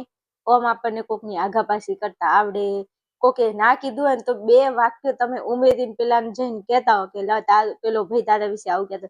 અને અમારી બહેનોની વાત કરીએ તો બહેનોને આ બધું બહુ આવડે. આપણે હે ને બધાની આઘાપાછી બહુ કરીએ, સાચી વાત ને? ઓલીએ ના કીધું હોય ને બિચારીએ તોય 2 શબ્દો ઉમેરીને કે ઓલી તારી વિશે આવું કહેતી હો, તું એને કહેતી નહીં, તું મારું નામ ના દેતી કે મારે ઝઘડો થઈ જાય. એટલે તમે 2-4 શબ્દો 2 વાક્યો ઉમેરીને બોલો છો. તો હવે આમાં તમને યાદ ના રહે આલ્ફ્રેડ બેકન અને બાલિસ્તા ભરી કાર્ય? આટલું તમને યાદ ન રહે? હા, તો યાદ રહી જાય તો કોમેન્ટ કરજો બેન યાદ રહી ગયું. આટલા 2 તમને પ્રશ્નો ના જવાબ જો તમને યાદ રહી ગયા હોય તો કરો કોમેન્ટ તમારે કે બેન 2 પ્રશ્નો અમને આવડી ગયા છે, તમે કોઈ ચિંતા કરો માં એમ. ના કે મને ચિંતા થાય ને કે તમને પ્રશ્નોના જવાબ આવડે છે નહીં, તો પરીક્ષામાં આજ પૂછાશે તો 1 માર્ક્સ તમારો જતો રહેશે. 2 પ્રશ્નો તમારી સામે છે, જે.એસ. મિલ મનની ઢીલી આદત, આલ્ફ્રેડ બેકન બાલિસ્તા ભર્યું કાર્ય. આગળ વધુ. હાલો ભાઈ, હું તમને આવી રીતે સમજાવું છું ને એટલે વિડીયો લોંગ થાય છે. એટલે આ 1 કલાકનો વિડીયો બને ને તો અમથો નહીં સમજાવું છું ને એટલા માટે. ચાલો, વૈજ્ઞાનિક વ્યાપ્તિને શેનો સબળ ટેકો હોય છે?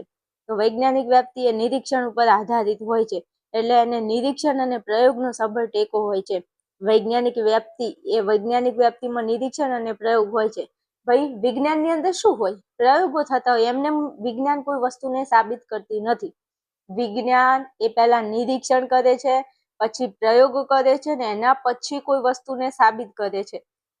એટલે વૈજ્ઞાનિક વ્યાપ્તિમાં શું હોય છે? વૈજ્ઞાનિક નિરીક્ષણ અને પ્રયોગનો સબળ ટેકો હોય છે. રેડી?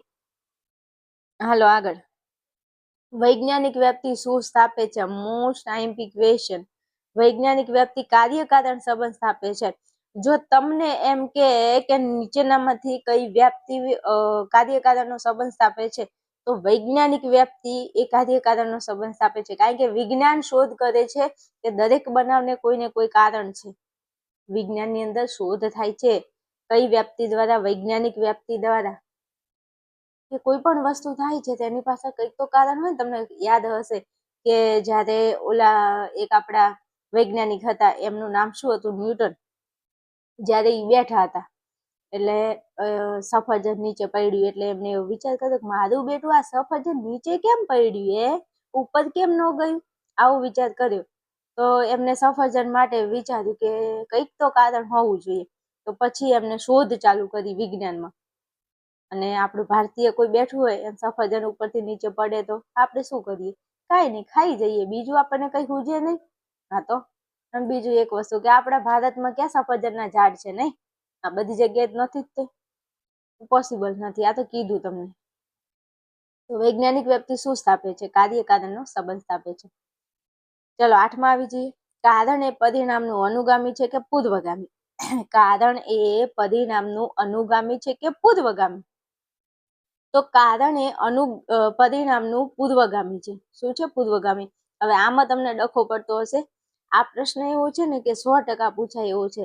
હા, કારણ એ પરિણામનું અનુગામી કે પૂર્વગામી?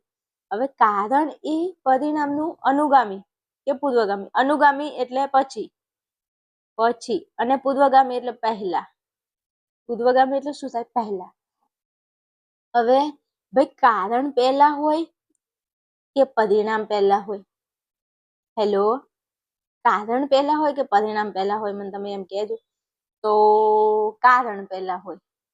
તો કારણ એ પરિણામનું શું કહેવાય? પૂર્વગામી હોય. હવે કારણ કેમ પહેલા હોય? તો હું તમને એક ઘટના કહું છું, યાદ રાખજો જરા. એક ઘટના ખાલી કહું છું. એક્સિડન્ટ થયું. આપણે જેઠાલાલની ભાષામાં, દયાની ભાષામાં કહીએ ને તો એક્સિડન્ટ થયું. એક્સિડન્ટ કે એ લોકો શું બોલે? જેઠાલાલ શું બોલે છે? એક્સિડન્ટ થયું. તો એક્સિડન્ટ થયું કે એક્સિડન્ટ થયું, આ શું છે? ઘટના. આ શું કહેવાય? આને ઘટના કહેવાય. હવે આ ઘટના ઘટી કે એક્સિડન્ટ થયું અને ભાઈ મરી ગયો. શું? મરી ગયો. ચલો, તો મરી ગયો ઈ શું આવ્યું? પરિણામ આવ્યું. શું આવ્યું? પરિણામ આવ્યું. હેલો, ખબર પડી? એક્સિડન્ટ થયું, આ ઘટના ઘટી. ભાઈ મરી ગયો, એ પરિણામ આવ્યું. એક્સિડન્ટ કેમ થયું? એનું કારણ શું? તો કે ગાય આડી આવી અથવા તો કોઈ સાધનથી સાધન ટકરાયું તો એક્સિડન્ટ થયું. તો હાલો એવું રાખો કે ગાય આડી આવી, આ કારણ છે. તો હે મારા વાલા, આ ઘટના ઘટી કે એક્સિડન્ટ થયો, તો ઘટના ઘટી, એક્સિડન્ટ થયું, તો એનું કારણ શું? તો કારણ હે કે ગાય આડી આવી. અને પરિણામ શું આવ્યું? કે ભાઈ મરી ગયો. તો કારણ પહેલા હતું કે પરિણામ પહેલા હતું? તો કે મારા વાલા, મારા કલેજા, કારણ પહેલા હતું. તો કારણને કહેવાય પૂર્વગામી અને પરિણામને કહેવાય અનુગામી. સમજણ પડી? તમને એવો પ્રશ્ન પૂછાય કે કારણ એ પરિણામનું અનુગામી કે પૂર્વગામી? તો ભાઈ મારા વાલા, કારણ પહેલા આવે એટલે કારણને પૂર્વગામી કહેવાય. હવે ઊંધું પૂછાય કે પરિણામ એ કારણનું અનુગામી કે પૂર્વગામી? તો પરિણામ પૂછે તો પરિણામ આવશે અનુગામી. આ જો મસ્ત તમને એક્ઝામ્પલ સાથે સમજાવ્યું છે. જો તમને સમજણ પડતી હોય તો કોમેન્ટ કરો કે હા બેન ખબર પડી. અને લાઈવ લેક્ચરમાં તો તમે આવશો એટલે મોજ પડવાની જ છે. પણ હાલ કોમેન્ટ કરજો એટલે મને ખબર પડે કે હું અમથી તો બોલતી નથી ને એમ. હાલો આગળ વધવું છે. પ્રશ્ન નંબર આપણો 9 છે. અર્વાચીન તર્કશાસ્ત્રીઓ કારણની કઈ બે શરતો ગણાવે છે? તો અર્વાચીન તર્કશાસ્ત્રીઓ કારણની આ બે શરતો ગણાવે છે. એક તો અનિવાર્ય શરત અને પર્યાપ્ત શરત. પ્રશ્ન ધ્યાનમાં રાખજો મારા વાલા, પૂછાઈ શકે છે. અનિવાર્ય શરત અને પર્યાપ્ત શરત. ઓકે, હાલો આગળ વધુ. પ્રશ્ન નંબર આપણો 10 છે. JS મિલે પ્રાયોગિક અન્વેષણની કેટલી રીતિઓ આપી છે? 5 રીતિઓ આપી છે. મોસ્ટ આઈએમપી ક્વેશ્ચન છે. વિભાગ બી એમાં MCQ માં પૂછાય અને બી માં પૂછાય. બીજું ખાસ યાદ રાખવાનું છે, તમને જે સ્વાધ્યાયના 10 MCQ આપે છે, આ 10 MCQ માંથી 2 વિકલ્પો તો પૂછાવાના છે, પણ આ 10 MCQ માંથી પણ ઘણી વાર વિભાગ બી માં પ્રશ્ન પૂછાય છે. એટલે મારા વાલાઓ, મારા કલેજાઓ, આ 10 MCQ તૈયાર કરો તો એવી રીતે તૈયાર કરજો કે આમાંથી 3 ગુણના પ્રશ્નો પૂછાવાના છે. 2 ગુણ MCQ ના અને 1 ગુણ ઘણી વાર અમુક ચેપ્ટરના સ્વાધ્યાયના MCQ માંથી વિભાગ બી ના પ્રશ્નો પૂછાય છે. તો આને ખાસ ધ્યાનમાં રાખજો, ભૂલ ન થાય. શું યાદ રાખશો? JS મિલે પ્રાયોગિક અન્વેષણની 5 રીતિઓ આપી છે. ઓકે, હાલો પછી આગળ જઈએ. પ્રશ્ન નંબર 11 છે. અન્વય રીતિમાં કેટલા સંયોગોનું સામ્ય હોવું જરૂરી છે? તો અન્વય રીતિમાં ફક્ત એક જ સંયોગનું સામ્ય હોવું જરૂરી છે. પ્રશ્ન પૂછાવા લાયક છે, 100% તૈયાર કરી લેજો કે અન્વય રીતિમાં કેટલા સંયોગોનું સામ્ય હોવું જરૂરી છે. તો અન્વય રીતિમાં ફક્ત એક જ સંયોગનું સામ્ય હોવું જરૂરી છે. રેડી? હાલો આગળ વધુ. પ્રશ્ન નહીં, ચેપ્ટર આપણું 6, ચેપ્ટર 6 ઉપર આપણે આગળ વધીએ છીએ. ચાલો ફટાફટ આવી જઈએ પ્રશ્ન નંબર 1 ઉપર. પ્રશ્ન નંબર આપણો 1 છે. સાંખ્ય અને યોગ દર્શન કેટલા પ્રમાણોને સ્વીકાર કરે છે? સાંખ્ય અને યોગ દર્શન આ 2 દર્શનો એવા છે જે 3 પ્રમાણોને સ્વીકારે છે. સાંખ્ય અને યોગ આ બંને દર્શનો એવા છે જે 3 પ્રમાણોને સ્વીકારે છે. થોડો અલગ પડતો પ્રશ્ન છે એટલે ખાસ તૈયાર કરી લેજો. ચાલો પ્રશ્ન નંબર 2. ન્યાય દર્શનના પ્રતિપાદકોને શું કહેવાય છે? તો ન્યાય દર્શનના પ્રતિપાદકોને નૈયાયિકો કહેવાય છે. આ પ્રશ્ન 1000% ભાઈ મોસ્ટ આઈએમપી ક્વેશ્ચન છે. પછી તમે મને કહેતા નહીં કે કીધું નહોતું. પ્રશ્ન આઈએમપી છે. ન્યાય દર્શનના પ્રતિપાદકોને શું કહેવાય છે? તો એને નૈયાયિકો કહેવાય છે. પ્રશ્ન તૈયાર કરી લેજો. હાલો આગળ વધવું છે. પ્રશ્ન નંબર આપણો 3 છે. પ્રમાણ એટલે શું? પ્રમાણની વ્યાખ્યા. હવે તમને જણાવી દઉં કે વિભાગ બી ની અંદર જે પ્રશ્નો આપણને પૂછાય છે એ એક જ શબ્દમાં પૂછાય છે. એક જ શબ્દમાં પૂછાય છે. પણ પેપરને થોડું અઘરું કરવા માટે 10 ચેપ્ટરમાંથી કોઈ પણ એક ચેપ્ટરમાંથી એક પ્રશ્ન તમને એવો પૂછશે કે પ્રશ્ન તમને આવડતો હશે પણ તમે લખી નહીં શકો. હા, તમે પ્રશ્ન સાંભળ્યો હશે પણ એનો જવાબ તમને નહીં આવડતો હોય. એટલા માટે મેં અમુક એવી વ્યાખ્યાઓ લીધી છે અહીંયા વિભાગ બીમાં કે જે મારા વાલાઓ, મારા કલેજાઓને 100માંથી 100 માર્ક લાવવાના છે ને એમના માટે તે આવી વ્યાખ્યાઓ ખૂબ જ તમને કામમાં લાગશે. જો કોઈ એકાદું ચેપ્ટરમાંથી કોઈ એકાદી વ્યાખ્યા એવી ઉપાડીને મૂકી દીધી તો તમારો માર્ક કટ ન થવો જોઈએ. ખબર પડે છે? મેં તમને પહેલાય કીધું તું, હાલે કહું છું કે 100માંથી 100 માર્ક લાવવા હોય તો આવી વ્યાખ્યા ઉપર ખાસ ફોકસ કરવાનું. 99 માર્ક આવશે એની ખુશી નહીં હોય, 1 માર્ક્સ કેમ ન આવ્યો એનું ખૂબ જ દુઃખ લાગશે. એટલા માટે હાલથી તૈયારીમાં રહેજો. ચલો, પ્રમાણ એટલે શું? તો જેના વડે શંકા અને ભ્રમણાથી મુક્ત એવા સત્ય જ્ઞાનની પ્રાપ્તિ થાય છે તેને ભારતીય તર્કશાસ્ત્રમાં પ્રમાણ કહે છે. શું? જેના વડે શંકા અને ભ્રમણાથી મુક્ત એવા સત્ય જ્ઞાનની પ્રાપ્તિ થાય છે. હવે જે પણ વસ્તુ છે એનાથી તમને કોઈ શંકા ના થાય, કોઈ ભ્રમણા ના થાય, કોઈ ભ્રમ તમે ના પડો અને તમને સત્ય જ્ઞાન એમાંથી મળી રહે તો એને શું કહેવાય? પ્રમાણ કહે છે. પ્રૂફ. आपके पास क्या प्रूफ है कि मैं आपको रिश्वत दे रहा था? જેઠાલાલે આવું કીધું તું. તો પ્રમાણનો મતલબ થાય પ્રૂફ. અને પ્રૂફ કેવું હોય? શંકા વાળું ના હોય ને, એમાં ભ્રમે ના હોય. તો શંકા ના હોય, ભ્રમ ના હોય એને શું કહેવાય? પ્રૂફ કહેવાય. તો એને આપણે ગુજરાતીમાં કહીશું પ્રમાણ. વ્યાખ્યા તૈયાર કરી લેજો. હાલો આગે बढ़ते हैं. ન્યાય દર્શન અનુસાર પ્રમાણો કેટલા છે અને કયા કયા છે? પ્રશ્ન બીજું તમને જણાવી દઉં કે હું તમને અહીંયા વિભાગ બી ના પ્રશ્નો આપું છું. આમાંથી ઘણી વાર વિભાગ સી ના પ્રશ્નો પૂછી લેશે. જોજો તમારે. એટલે અહીંયા તમે વિભાગ બી ની તૈયારી કરો છો ને સાથે સાથે તમારે સી ની પણ તૈયારી થઈ રહી છે. અમુક ક્વેશ્ચન એવા છે જે સી માં પૂછાવા લાયક છે પણ મેં લઈ લીધા છે એટલા માટે કે બી માં પૂછાય કે સી માં, પણ આપણું વિભાગ બી અને સી અહીંથી ક્લિયર થઈ જાય. ચલો, ન્યાય દર્શન અનુસાર પ્રમાણો કેટલા છે અને કયા કયા છે? તો ન્યાય દર્શન અનુસાર પ્રમાણો ભાઈ 4 છે. ન્યાય દર્શન અનુસાર પ્રમાણો કેટલા છે? 4 છે. કયા કયા? એક છે પ્રત્યક્ષ, બીજું છે અનુમાન, ત્રીજું ઉપમાન અને ચોથું છે શબ્દ. પ્રત્યક્ષ, અનુમાન, ઉપમાન અને શબ્દ.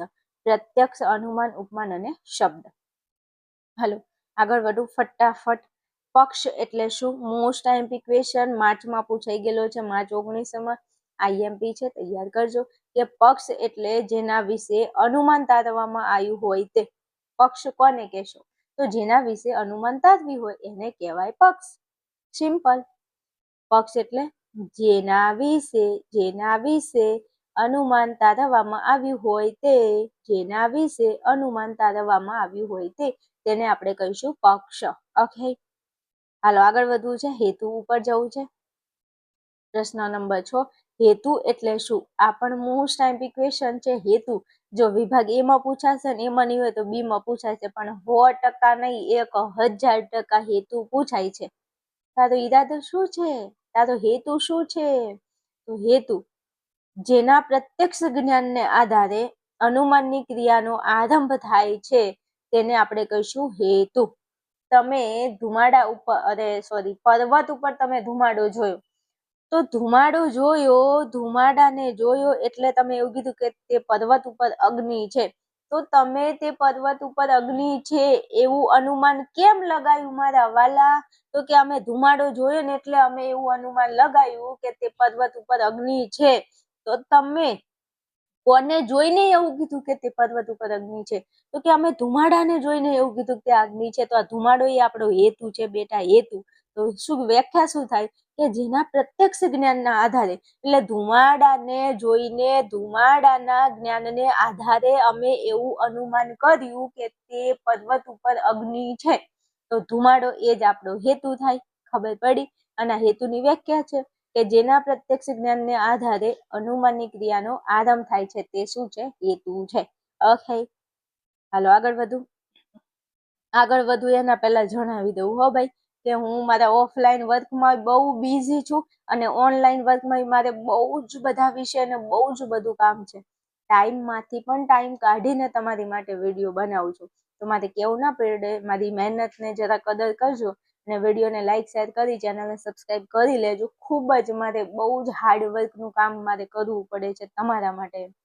નહીં તો અઢળક વિદ્યાર્થીઓના ફોન, મેસેજ, કોમેન્ટ આવે છે આ વિષયના આઈએમપી, આ વિષયના બધા વિષયના આઈએમપી મારે આપવા છે, પણ હું એકલી છું, કામ ઘણું બધું છે. તો પણ તમારી એક્ઝામમાં તમને ફૂલ સપોર્ટ કરીશ, મારા ઉપર વિશ્વાસ રાખજો. હાલ મારાથી જેટલું થાય છે એટલું કરું છું. જેવી તમારી પરીક્ષા ચાલુ થાય, તમારું પેપર ચાલુ થાય એના 2 દિવસ પહેલા આપણે લાઈવમાં ભણવાનું શરૂ કરી દઈશું. ત્યાં સુધી મારું બધું જ કામ હું લીપટાવી લઈશ, તમે ચિંતા નહીં કરતા હો. ચલો પ્રશ્ન 7 છે. અવૈદિક દર્શનો કેટલા છે અને કયા કયા છે? પ્રશ્ન પૂછાઈ ગયેલો છે, યાદ રાખવાનું છે. ચલો, અવૈદિક દર્શનો 3 છે. અવૈદિક દર્શનો 3 છે. કયા કયા? ચાર્વાક દર્શન, બૌદ્ધ દર્શન અને જૈન દર્શન. આ 3 દર્શનો એવા છે જે અવૈદિક છે, વેદોને માનતા નથી, એટલે એને કહેવાય અવૈદિક. ઓકે, આવો પ્રશ્ન સી માં પૂછી લે 2 ગુણમાં. કેવી મજા આવે, અહીંયા સોલ્વ કરેલો હોય પૂછાઈ જાય, આમ કેવી ફિલિંગ આવે કે પ્રશ્ન તૈયાર કર્યો અને આવડતો હોય ને, આમ અંદરથી મજા પડી જાય. અવૈદિક દર્શનો ભાઈ 3 છે. ચાર્વાક દર્શન, બૌદ્ધ દર્શન અને જૈન દર્શન. હાલો તૈયાર કરજો, આગળ વધું છું. પ્રશ્ન નંબર આપણો 8 છે. ભારતીય અનુમાનની શાબ્દિક રજૂઆતમાં આવતા ચોથા અવયવનું નામ શું છે? માર્ચ 18માં પૂછાઈ ગયો છે ભાઈ. ચોથો અવયવ મોસ્ટ આઈએમપી ક્વેશ્ચન છે, તૈયાર કરજો. તો ભારતીય અનુમાનના શાબ્દિક રજૂઆતમાં આવતા ચોથા અવયવનું નામ છે ઉપનય. શું છે? ઉપનય. ઉપનય. પહેલો અવયવ કે તો પ્રતિજ્ઞા. બીજો કે તો હેતુ. ત્રીજો કે તો ઉદાહરણ સહિત વ્યાપ્તિ. ચોથો કે તો ઉપનય. પાંચમો કે તો નિગમન. હવે જો મને ન કહેતા હો કે કીધું નહોતું. 5 અવયવમાંથી કોઈ પણ અવયવ તમને વિભાગ બી માં પૂછાય કે પંચાવય અનુમાનના પ્રથમ અવયવનું નામ શું? પ્રથમ પૂછે તો પ્રતિજ્ઞા. પંચાવય અનુમાનના બીજા અવયવનું નામ શું? તો હેતુ. ત્રીજો અવયવ કે તો ઉદાહરણ સહિત વ્યાપ્તિ. ચોથો અવયવ કે તો ઉપનય અને પાંચમો અવયવ કે તો નિગમન. આ તમારી જવાબદારી, યાદ રાખી લેજો 5 ને. હાલો પછી આગળ વધુ. પ્રશ્ન નંબર આપણો, પ્રતિજ્ઞા એટલે શું? હું એવું કહું છું કે આવા પ્રશ્નો વિભાગ બી માં બહુ ઓછા પૂછાય છે, પણ ક્યાંક પૂછાય તો 1.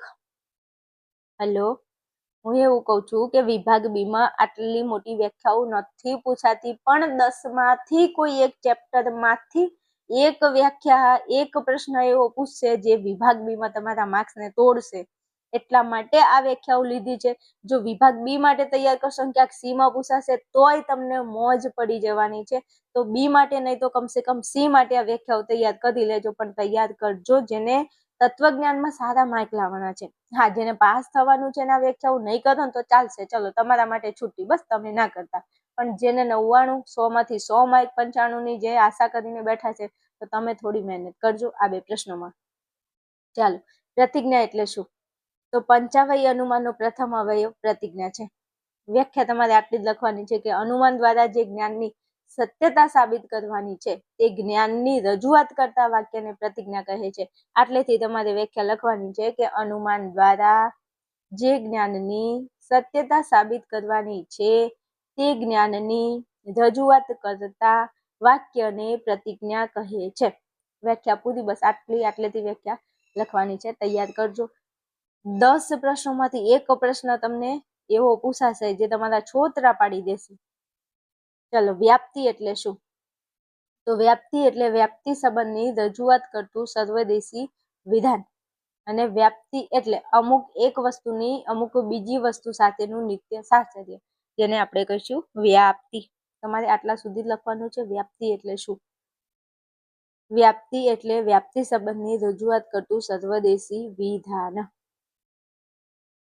આ તમારે પાછળનું નથી લખવાનું મારા વાલાઓ. ઓકે, વ્યાપ્તિ એટલે વ્યાપ્તિ સંબંધનું રજૂઆત કરતું સર્વદેશી વિધાન. ચાલો, થાય તો આ બે પ્રશ્ન તૈયાર કરી લેજો. ચાલો, પછી પ્રશ્ન નંબર આપણો 11 છે. ઉપનયમાં કેટલા પદો હોય છે? ભાઈ, ઉપનયમાં કેટલા પદો હોય? 3 પદો હોય છે. પ્રશ્ન પૂછાઈ ગયેલો છે 1-2 વખત. તૈયાર કરજો, ખાલી શબ્દ યાદ રાખવાનો છે 3. ઉપનયમાં કેટલા પદો હોય છે? 3 પદો હોય છે. હાલો, આગળ વધુ. તો ચેપ્ટર આપણું 7. ચાલો, આપણે ચેપ્ટર આપણું 7 છે. ચેપ્ટર 7 ની અંદર કયા એવા ક્વેશ્ચન છે જે મોસ્ટ એમપી છે? ચાલો, પ્રશ્ન નંબર આપણો 1 છે. તમે હસો છો ત્યારે સુંદર લાગો છો. આ કયા પ્રકારનું વિધાન છે? તમે હસો છો ત્યારે સુંદર લાગો છો? ના હોય, તમે ખોટું બોલે છો. હું એટલી બધી સુંદર તો નથી જ લાગતી એકચ્યુઅલી. તો એકચ્યુઅલીમાં એવું છે ને કે હું હસું એટલે બહુ સુંદર લાગુ છું. તો આ વિધાન મૂલ્યલક્ષી વિધાન છે. તમે હસો છો ત્યારે સુંદર લાગો છો, તો આ વિધાન મૂલ્યલક્ષી છે. હવે સાંભળજો, તમે હસો છો ત્યારે સુંદર લાગો છો. તો જેને તમે ગમો છો ને એને તમે સુંદર લાગો છો. તમને જે તમને નથી ગમતા ને એ તો તમારી સામું આમ બળતરા કહેવાય, જલસ ફીલ કરે છે. એ તમને થોડું એવું કહેવાના મારા વાલા કે તમે હસો છો ત્યારે સુંદર લાગો છો. તો આ તો જોવાનો નજરિયો છે. નહીં કહેતા કોકની નજરમાં આપણે સારા હોઈએ, કોકની નજરમાં આપણે ખરાબ હોઈએ. જેમ કે મારી વાત કરું, મારી ચેનલમાં તમે ભણો છો તો હું તમને સારી લાગુ છું, અને બીજું કોઈ મારી ચેનલમાં નહીં ભણતો એમને હું ખરાબ પણ લાગી શકું. આવું હોઈ શકે ને? હા, તો આ મૂલ્યલક્ષી વિધાન છે. કારણ કે આની અંદર દરેક વ્યક્તિનું મંતવ્ય સરખું ના હોય તો એને મૂલ્યલક્ષી વિધાન કહેવાય. દરેક વ્યક્તિનું મંતવ્ય સરખું ના હોય તો એને મૂલ્યલક્ષી વિધાન કહેવાય. ખબર પડી? ઓકે, હાલો આગળ વધુ. ચાલો, પછી અહીંયા કીધું છે સમુદ્રનું પાણી ખારું હોય છે. એ કયા પ્રકારનું વિધાન છે? જોજો, આ પહેલો ના બીજો મારા વાલાઓ, મારા ગળાના હમસે આ બે પ્રશ્ન તમારે તૈયાર કરવાના છે. હો ભાઈ, કેમ કે બે પૂછાય છે. બેમાંથી ગમે તે એકાદો પ્રશ્ન પૂછી લે તમને. તો સમુદ્રનું પાણી ખારું હોય છે એ કયા પ્રકારનું વિધાન છે? તો સમુદ્રનું પાણી ખારું હોય છે એ વિધાન હકીકત લક્ષી છે. આપણા 7મા ચેપ્ટરમાં 2 પ્રકારના વિધાનો છે. એક તો મૂલ્યલક્ષી વિધાન અને એક છે હકીકત લક્ષી વિધાન. તો કોઈ વિધાનને હકીકત લક્ષી ક્યારે કહી શકાય? તો એ વિધાન હકીકતમાં હોય ત્યારે એને હકીકત લક્ષી વિધાન કહેવાય. હવે હું એમ કહું છું કે સમુદ્રનું પાણી ખારું છે. શું? સમુદ્રનું પાણી ખારું છે. તો તમે જાઓ દરિયામાં ડૂબકી મારો અને જો કે સમુદ્રનું પાણી ખારું લાગે છે કે નહીં? તો કે હા લાગે છે. અમુક એમ કે ના ના, દરિયાનું પાણી ક્યાંય ખારું નથી લાગતું. તો સોની મોની, તું એમ કહેશો કે દરિયાનું પાણી ખારું નથી લાગતું, તો તારા કહેવાથી શું એ બધા લોકો માની લેશે? ના, આ સાબિત થયેલું છે કે સમુદ્રનું પાણી કેવું છે? ખારું. અને તમારા ના માનવાથી સમુદ્રનું પાણી કોઈ ખારું હોય તો એ મીઠું તો થઈ જવાનું નથી? તો કે નહીં, તો હકીકતમાં છે. પછી આપણા દેશને 1947માં આઝાદી મળી. તો આપણો દેશ 1947 15 ઓગસ્ટ 1947 ના દિવસે આઝાદ થયો. તો આ વિધાન કેવું કહેવાય? હકીકત લક્ષી. કારણ કે હકીકત છે કે આપણો દેશ 1947માં આઝાદ થયો. હવે કોક એમ કે ના, હું નથી માનતો કે 1947માં આઝાદ થયો. તો શું તારા ના માનવાથી એ બદલાઈ જવાનું છે? ના. જે હકીકત છે, ફેક્ટ છે, ફેક્ટ, જે હકીકત છે એને તમારે હકીકત લક્ષી વિધાન કહેવાનું. અને જે હકીકતમાં ના હોય, જો અહીંયા એમ કીધું તમે હસો છો ત્યારે સુંદર લાગો છો, તો તમે હસો છો ત્યારે સુંદર લાગો છો એ હકીકત ના એ હોય.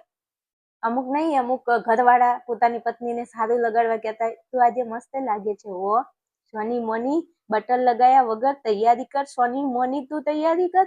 તો આ મૂલ્યલક્ષી કહેવાય. હકીકતમાં એ સુંદર લાગતી હોય અથવા તો ના એ લાગતી હોય. પડી સમજણ? એટલે આટલો ભેદ છે. તમને કોઈ પણ વિધાન આપે તો પ્લીઝ યાદ રાખજો આ બે વસ્તુ. ઓકે, હાલો આગળ વધવું છે. ઉત્પાદક મૂલ્યનું ઉદાહરણ આપો.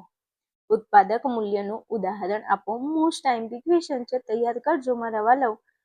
ઉત્પાદક મૂલ્ય તો જ્ઞાન, આનંદ, પ્રેમ, કરુણા વગેરે ઉત્પાદક મૂલ્યના શું છે? ઉદાહરણ છે. ઉત્પાદક મૂલ્યનું ઉદાહરણ જ્ઞાન, આનંદ, પ્રેમ અને કરુણા. જ્ઞાન, આનંદ, પ્રેમ અને કરુણા. ઉત્પાદક મૂલ્ય એટલે શું? તો જેને તમે વાપરો અને વાપરવાથી વધે. તો આ જ્ઞાન, આનંદ, પ્રેમ એ કોકના જોડે તમે વાપરો, મતલબ કોકને આપો તો એ વધે, ઓછું ન થાય. આને આપણે કહીશું ઉત્પાદક મૂલ્ય. ઉદાહરણ ખાલી પૂછ્યા છે, યાદ રાખજો. જ્ઞાન, આનંદ, પ્રેમ અને કરુણા. ચાલો પછી કોઈ પણ બે શારીરિક મૂલ્યના ઉદાહરણ. આને તો હું 1000% કહું છું, મારા ગળાના હમશે. તમે આ પ્રશ્નને તો તૈયાર કરશો એટલે તૈયાર કરશો. બીમાં પૂછાય કાં તો સીમાં પૂછાય, પણ પ્રશ્ન પૂછાય એ 100% નહીં, 1000% ફાઇનલ કહું છું. કોઈ પણ બે શારીરિક મૂલ્યના ઉદાહરણ આપો. તો શું લખશો? ખોરાક અને પાણી. આ બે શારીરિક મૂલ્યના ઉદાહરણ છે. શરીરને શું જોઈએ? ખોરાક જોઈએ ને પાણી જોઈએ. તો શારીરિક એટલે શરીર. શરીર માટે શું જરૂરી છે? ખોરાક અને પાણી. તો બસ ખોરાક અને પાણી આ બે શું છે? શારીરિક મૂલ્ય છે. ઓકે, યાદ રહી જશે. ચાલો આગળ વધુ. ચલો 5મા નંબરે મૈત્રી અને પ્રેમ કયા પ્રકારના મૂલ્યો છે? તો મૈત્રી અને પ્રેમ એ સામાજિક પ્રકારના મૂલ્યો છે. સમાજની અંદર એ તમને જોવા મળે છે. અને આ પ્રશ્ન 1000% પૂછાય છે. પછી મને કહેતા નહીં હો કે બેન તમે કીધું નહોતું, તૈયાર કરજો ભાઈ. કે મૈત્રી અને પ્રેમ કયા પ્રકારના મૂલ્યો છે? તો મૈત્રી અને પ્રેમ સામાજિક પ્રકારના મૂલ્યો છે. ઓકે, હાલો પછી 6માં વાપરવાથી વધે એવું ધન કયું? જો આ ચેપ્ટરમાંથી કોઈ પ્રશ્ન પૂછવાનો તો હું તો પહેલા આ જ કહું, તમે આ જ પ્રશ્ન વિભાગ બી માં પૂછજો ભાઈ મારા. 100% નહીં, 1000%ના 1000% મોસ્ટ ટાઈમ ક્વેશ્ચન છે કે વાપરવાથી વધે એવું ધન કયું? તો વિદ્યારૂપી ધન છે એ વાપરવાથી વધે છે. તમે વિદ્યાને ગમે એટલી બીજા લોકો સુધી વાપરો તો એ વધે, એ ઓછી થાય નહીં. કારણ કે તમે કોકને શીખવાડો ને તો ઉપરથી તમને વધારે આવડે એમ. એટલે વાપરવાથી વધે એવું ધન કયું? તો વિદ્યારૂપી ધન છે જે વાપરવાથી વધે છે. ઓકે, તૈયાર કરી લેજો. ચાલો આગળ વધુ ફટાફટ. ચાલો 7મા નંબરમાં ગાંધીજી મૂલ્ય ત્રિપુટીમાંથી કોને મુખ્ય માને છે? આ ગાંધીજી જે મૂલ્યની ત્રિપુટી છે, સત્ય, શિવ અને સુંદર. સત્યમ શિવમ સુંદરમ, સત્યમ શિવમ સુંદરમ, સત્ય હી શિવ હૈ, શિવ હી સુંદર હૈ.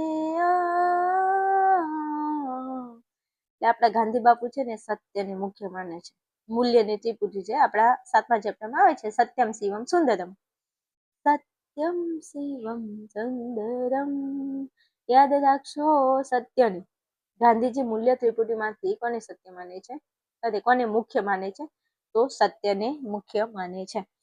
ચલો કેન્ટ કયા મૂલ્યને અગ્રતા આપે છે? 2025માં બેટા આ પ્રશ્ન પૂછાઈ ગયો છે વિભાગ બી માં. તો કેન્ટ એ શિવના મૂલ્યને અગ્રતા આપે છે. શું કીધું છે? કેન્ટ શિવના મૂલ્યને અગ્રતા આપે છે. ઓકે, તૈયાર કરી લેજો. ચલો ફરી પાછા આપણા ગાંધી બાપુ આવ્યા. સત્યને સર્વોપરી કોણ માને છે? ગાંધીજી.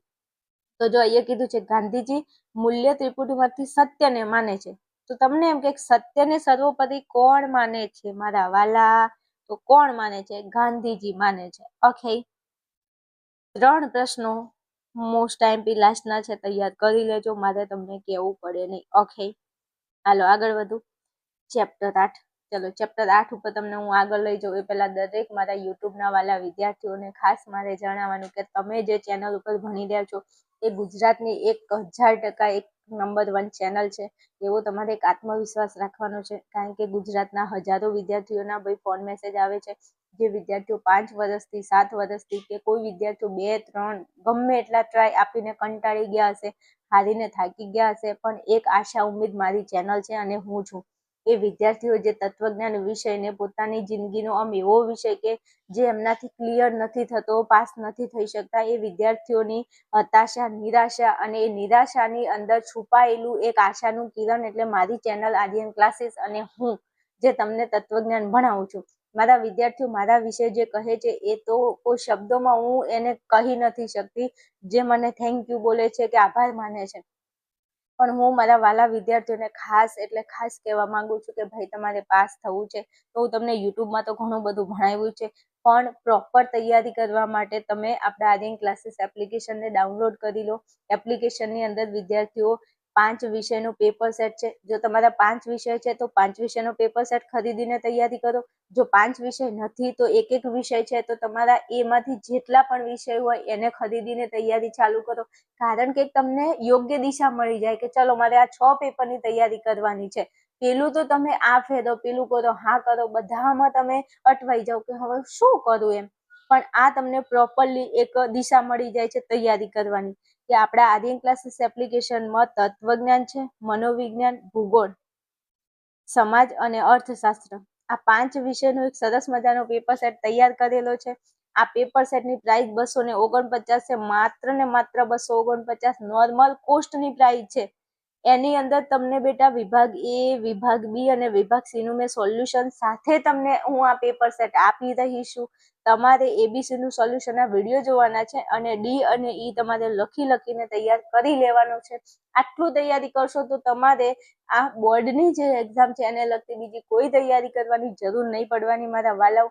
તો રાહ કોની જો છો, ફટાફટ તમે પેપર સેટની તૈયારી કરી શકો છો. પેપર સેટ ખરીદવા માટે તમને અહીંયા મેં કોન્ટેક્ટ નંબર આપેલો છે. આ કોન્ટેક્ટ નંબર ઉપર તમે મને ફોન મેસેજ કરી અને વધારે માહિતી મેળવી શકો છો. મારે તમને કહેવું ના પડે, તમે ધોરણ 12માં ભણો છો, તમારી માટે શું સારું છે અને શું ખોટું છે તમને ખબર પડે છે. કોઈ જગ્યાએ ખોટા ફાંફા મારવાની જરૂર નથી. તમારા માટે પેપર સેટ બનાવેલો છે. ગુજરાતના હજારો વિદ્યાર્થીઓ પેપર સેટ હાલ સુધી ખરીદીને ભણી રહ્યા છે. હજુ ટાઈમ છે તમારી પાસે તૈયારી કરવાનો. તો પેપર સેટની જરૂર હોય તો નંબર ઉપર ફોન મેસેજ કરજો. ઓકે, ચાલો આગળ વધવું છે. આપણે ચેપ્ટર આપણું 8 છે. માનવ ધર્મ પુસ્તકના રચયિતા કોણ છે? તો યાદ રાખવાનું છે માં. માં એટલે માનવ ધર્મ અને એટલે કે રવિન્દ્રનાથ ટાગોર. તમે અહીંયા ભણો છો ને ચેનલમાં, તો હું તમને ખાલી પ્રશ્નો આપીને ક્યાં છૂટી જાઉં છું? બોલો, કેવું તમને આ જોજો કેવી ટ્રીક આપવી પડે છે મારે. એમને થોડા તમે અહીંયા ભણો છો. યાદ રાખવાનું છે રમા. એમાંય પૂછાય ને બીમાંય પૂછાય હો, પછી કહેતા નહીં કે કીધું નહોતું. 1000% મોસ્ટ આઈએમપી ક્વેશ્ચન છે, ઘણી વાર પૂછાઈ ગયેલો છે કે માનવ ધર્મ પુસ્તકના રચયિતા કોણ છે બેટા? રવિન્દ્રનાથ ટાગોર છે. માનવ ધર્મ, રવિન્દ્રનાથ ટાગોર. હાલો આગળ વધુ. ધર્મ શબ્દના કોઈ પણ 2 પર્યાય શબ્દો લખો મારા વાલા, મારા કલેજાઓ તૈયાર કરી લેજો. ધર્મ ને બીજા શબ્દોમાં પર્યાય શબ્દો એટલે સમાનાર્થી શબ્દ. તો ધર્મ શબ્દના પર્યાય શબ્દો, એક તો તમે એને કહેશો સંપ્રદાય અને બીજું તમે એને કહી શકો છો મજહબ અને ત્રીજા નંબરે તમે ઇંગ્લિશમાં એને રિલિજિયન કહી શકો છો. ધર્મ શબ્દના 3 શબ્દો પર્યાય છે. એક તો સંપ્રદાય, બીજું છે મજહબ અને ત્રીજું છે રિલિજિયન. હવે ભાઈ આપણે અહીંયા પૃથ્વી ઉપર જન્મ લીધો છે એ ધર્મ છે તો બધું છે. તો ધર્મના 3 શબ્દો તમારાથી યાદ નથી રહેતા? તમે આમ આખા ગામના નામ યાદ રાખો, છોકરાઓના, છોકરીના. શું તો તમને તમારો ધર્મ છે, આપણો ધર્મ છે, ધર્મના પર્યાય શબ્દો યાદ નથી રહેતા? તો આ કેવી વાત કહેવાય? તો સંપ્રદાય, મજહબ અને રિલિજિયન. ઓકે, હાલો આગળ વધું છું. પ્રશ્ન નંબર 3. આનંદ શંકર ધ્રુવના ધર્મ અંગેના પુસ્તકનું નામ શું છે? જો એક આનંદ શંકરનું પુસ્તક અને એક રવિન્દ્રનાથનું પુસ્તક બહુ પૂછાય, બહુ પૂછાય મારા વાલા. તો અહીંયા આનંદ શંકર, આનંદ, અને અહીંયા આવશે આપણો ધર્મ. તમારે યાદ રાખવાનું આ શું? આ એટલે આનંદ શંકર અને આ એટલે આપણો ધર્મ. પડી સમજણ? આજ કહેના જરૂરી હે. તમે આ યાદ રાખી લેજો. શું? સોની મોની તૈયારી કરીને આ એટલે આનંદ શંકર અને આ એટલે આપણો ધર્મ. યાદ રહી જશે ને? હા, યાદ રાખજો. 2 પુસ્તક છે, એક તો આપણો ધર્મ અને એક છે માનવ ધર્મ. તો આપણો ધર્મ કે તો આનંદ શંકર, માનવ ધર્મ કે તો રવિન્દ્રનાથ ટાગોર. આ બંને યાદ રાખજો, કેવું ન પડે. હાલો આગળ જાઉં છું ફટાફટ. ધ્રુવ ધાતુનો અર્થ કાંઈ નહીં, આટલું જ ખાલી. આ તો મેં વધારાનું લખ્યું છે ભાઈ, તમે અહીંથી ખાલી ધારણ કરવું, ટકાવી રાખવું. ધ્રુવ ધાતુનો અર્થ શું થાય મારા વાલા? તો ધ્રુવ ધાતુનો અર્થ થાય છે ધારણ કરવું અને ટકાવી રાખવું. લો, ધ્રુવ ધાતુનો અર્થ શું થાય? ધારણ કરવું અને ટકાવી રાખવું. યાદ રાખી લેજો. હાલો 5મા નંબરે આવો. જગતના તમામ ધર્મનો સુવર્ણ નિયમ શું છે? અથવા જગતના તમામ ધર્મોમાં કયા નિયમને સુવર્ણ નિયમ તરીકે ઓળખવામાં આવે છે? જો પ્રશ્ન અલગ અલગ પૂછ્યો છે, પ્રશ્ન એક જ છે પણ અલગ રીતે પૂછ્યો છે. ઓકે, શું કીધું છે જોજો. જગતના તમામ ધર્મોનો સુવર્ણ નિયમ શું છે? અથવા જગતના તમામ ધર્મોમાં કયા નિયમને સુવર્ણ નિયમ કહે છે? મૂળ પૂછ્યું શું છે? સુવર્ણ નિયમ. તો લખવાનું છે તમારે. જો બીમાંય પૂછાય અને સીમાંય પૂછાય ને એમાંય આ પ્રશ્ન પૂછાય એવું છે. તો અહીંયા તમારે એવું નહીં સમજવાનું ખાલી તમે બી ભણો છો, સીન એ હાથે હાથે આપણે અહીંયા ભણી રહ્યા છીએ એવું સમજજો. તો જગતના તમામ ધર્મનો નિયમ એવો છે કે બીજા લોકો પાસેથી જેવા વર્તનની તમે અપેક્ષા રાખો છો તેવું વર્તન તમે બીજા લોકો સાથે રાખો. આ દરેક ધર્મનો આ નિયમ છે કે બીજા લોકો પાસેથી તમે જેવા વર્તનની અપેક્ષા રાખો છો તેવું વર્તન તમે બીજા લોકો સાથે રાખો. મતલબ કે તમે એવું ચાહો છો કે લોકો મને માન આપે, મને સન્માન આપે, મારી ઇજ્જત કરે, મારી આબરૂ રાખે, તો સામે તમારે એ વ્યક્તિને માન, મર્યાદા, ઇજ્જત આપવી પડે. તમે કોકને ગાળો બોલો ને કે તારી નથી બોલવું મારે, તો તમે કોકને ગાળો બોલો તો એ તમને ગાળો જ બોલે, તમારી પૂજા ન કરે. ખબર પડે છે? તો બીજા લોકો પાસે તમે એવા વર્તનની અપેક્ષા રાખો છો કે મારી જોડે સારું વર્તન કરે, મારી ઇજ્જત કરે. તો મારા વાલા, તેવું વર્તન તમારે બીજા લોકો સાથે કરવું ના કરવું. તમે ગાળો બોલો તો સામે તમને ગાળો મળે. તમે કોકને સારું બોલો, એના વખાણ કરો, એને માન આપો, તો તમને એ તમારા વખાણ કરે, તમને માન આપે, તમારી ઇજ્જત કરે. તો જેવું વાવો તેવું લણો. ખબર પડી? આ પછી હું એમ કહું છું કે તમે કાંટા વાળા બાવળ વાવો અને પછી તમે એમ કહો કે કેરીની આશાએ અમે બેઠા છે કે આ બાવળ અમને કેરીનું ફળ આપે, તો તમે ક્યારે જિંદગીમાં જોયું? તમારે કેરી ખાવી હોય ને તો આંબો રોપવો પડે, પછી બાવળ ના રોપાય મારા વાલા. સમજે પડે છે? આવું છે આપણો ધર્મ. તત્વજ્ઞાન એકદમ સહેલું છે, એકદમ ઈઝી છે.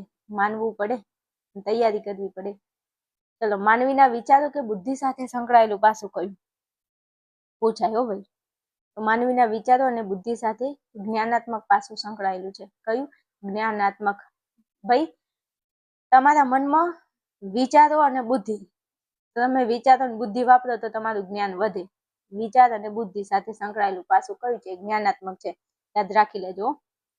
હાલો પછી, સ્નેહનું બીજું નામ ભક્તિ.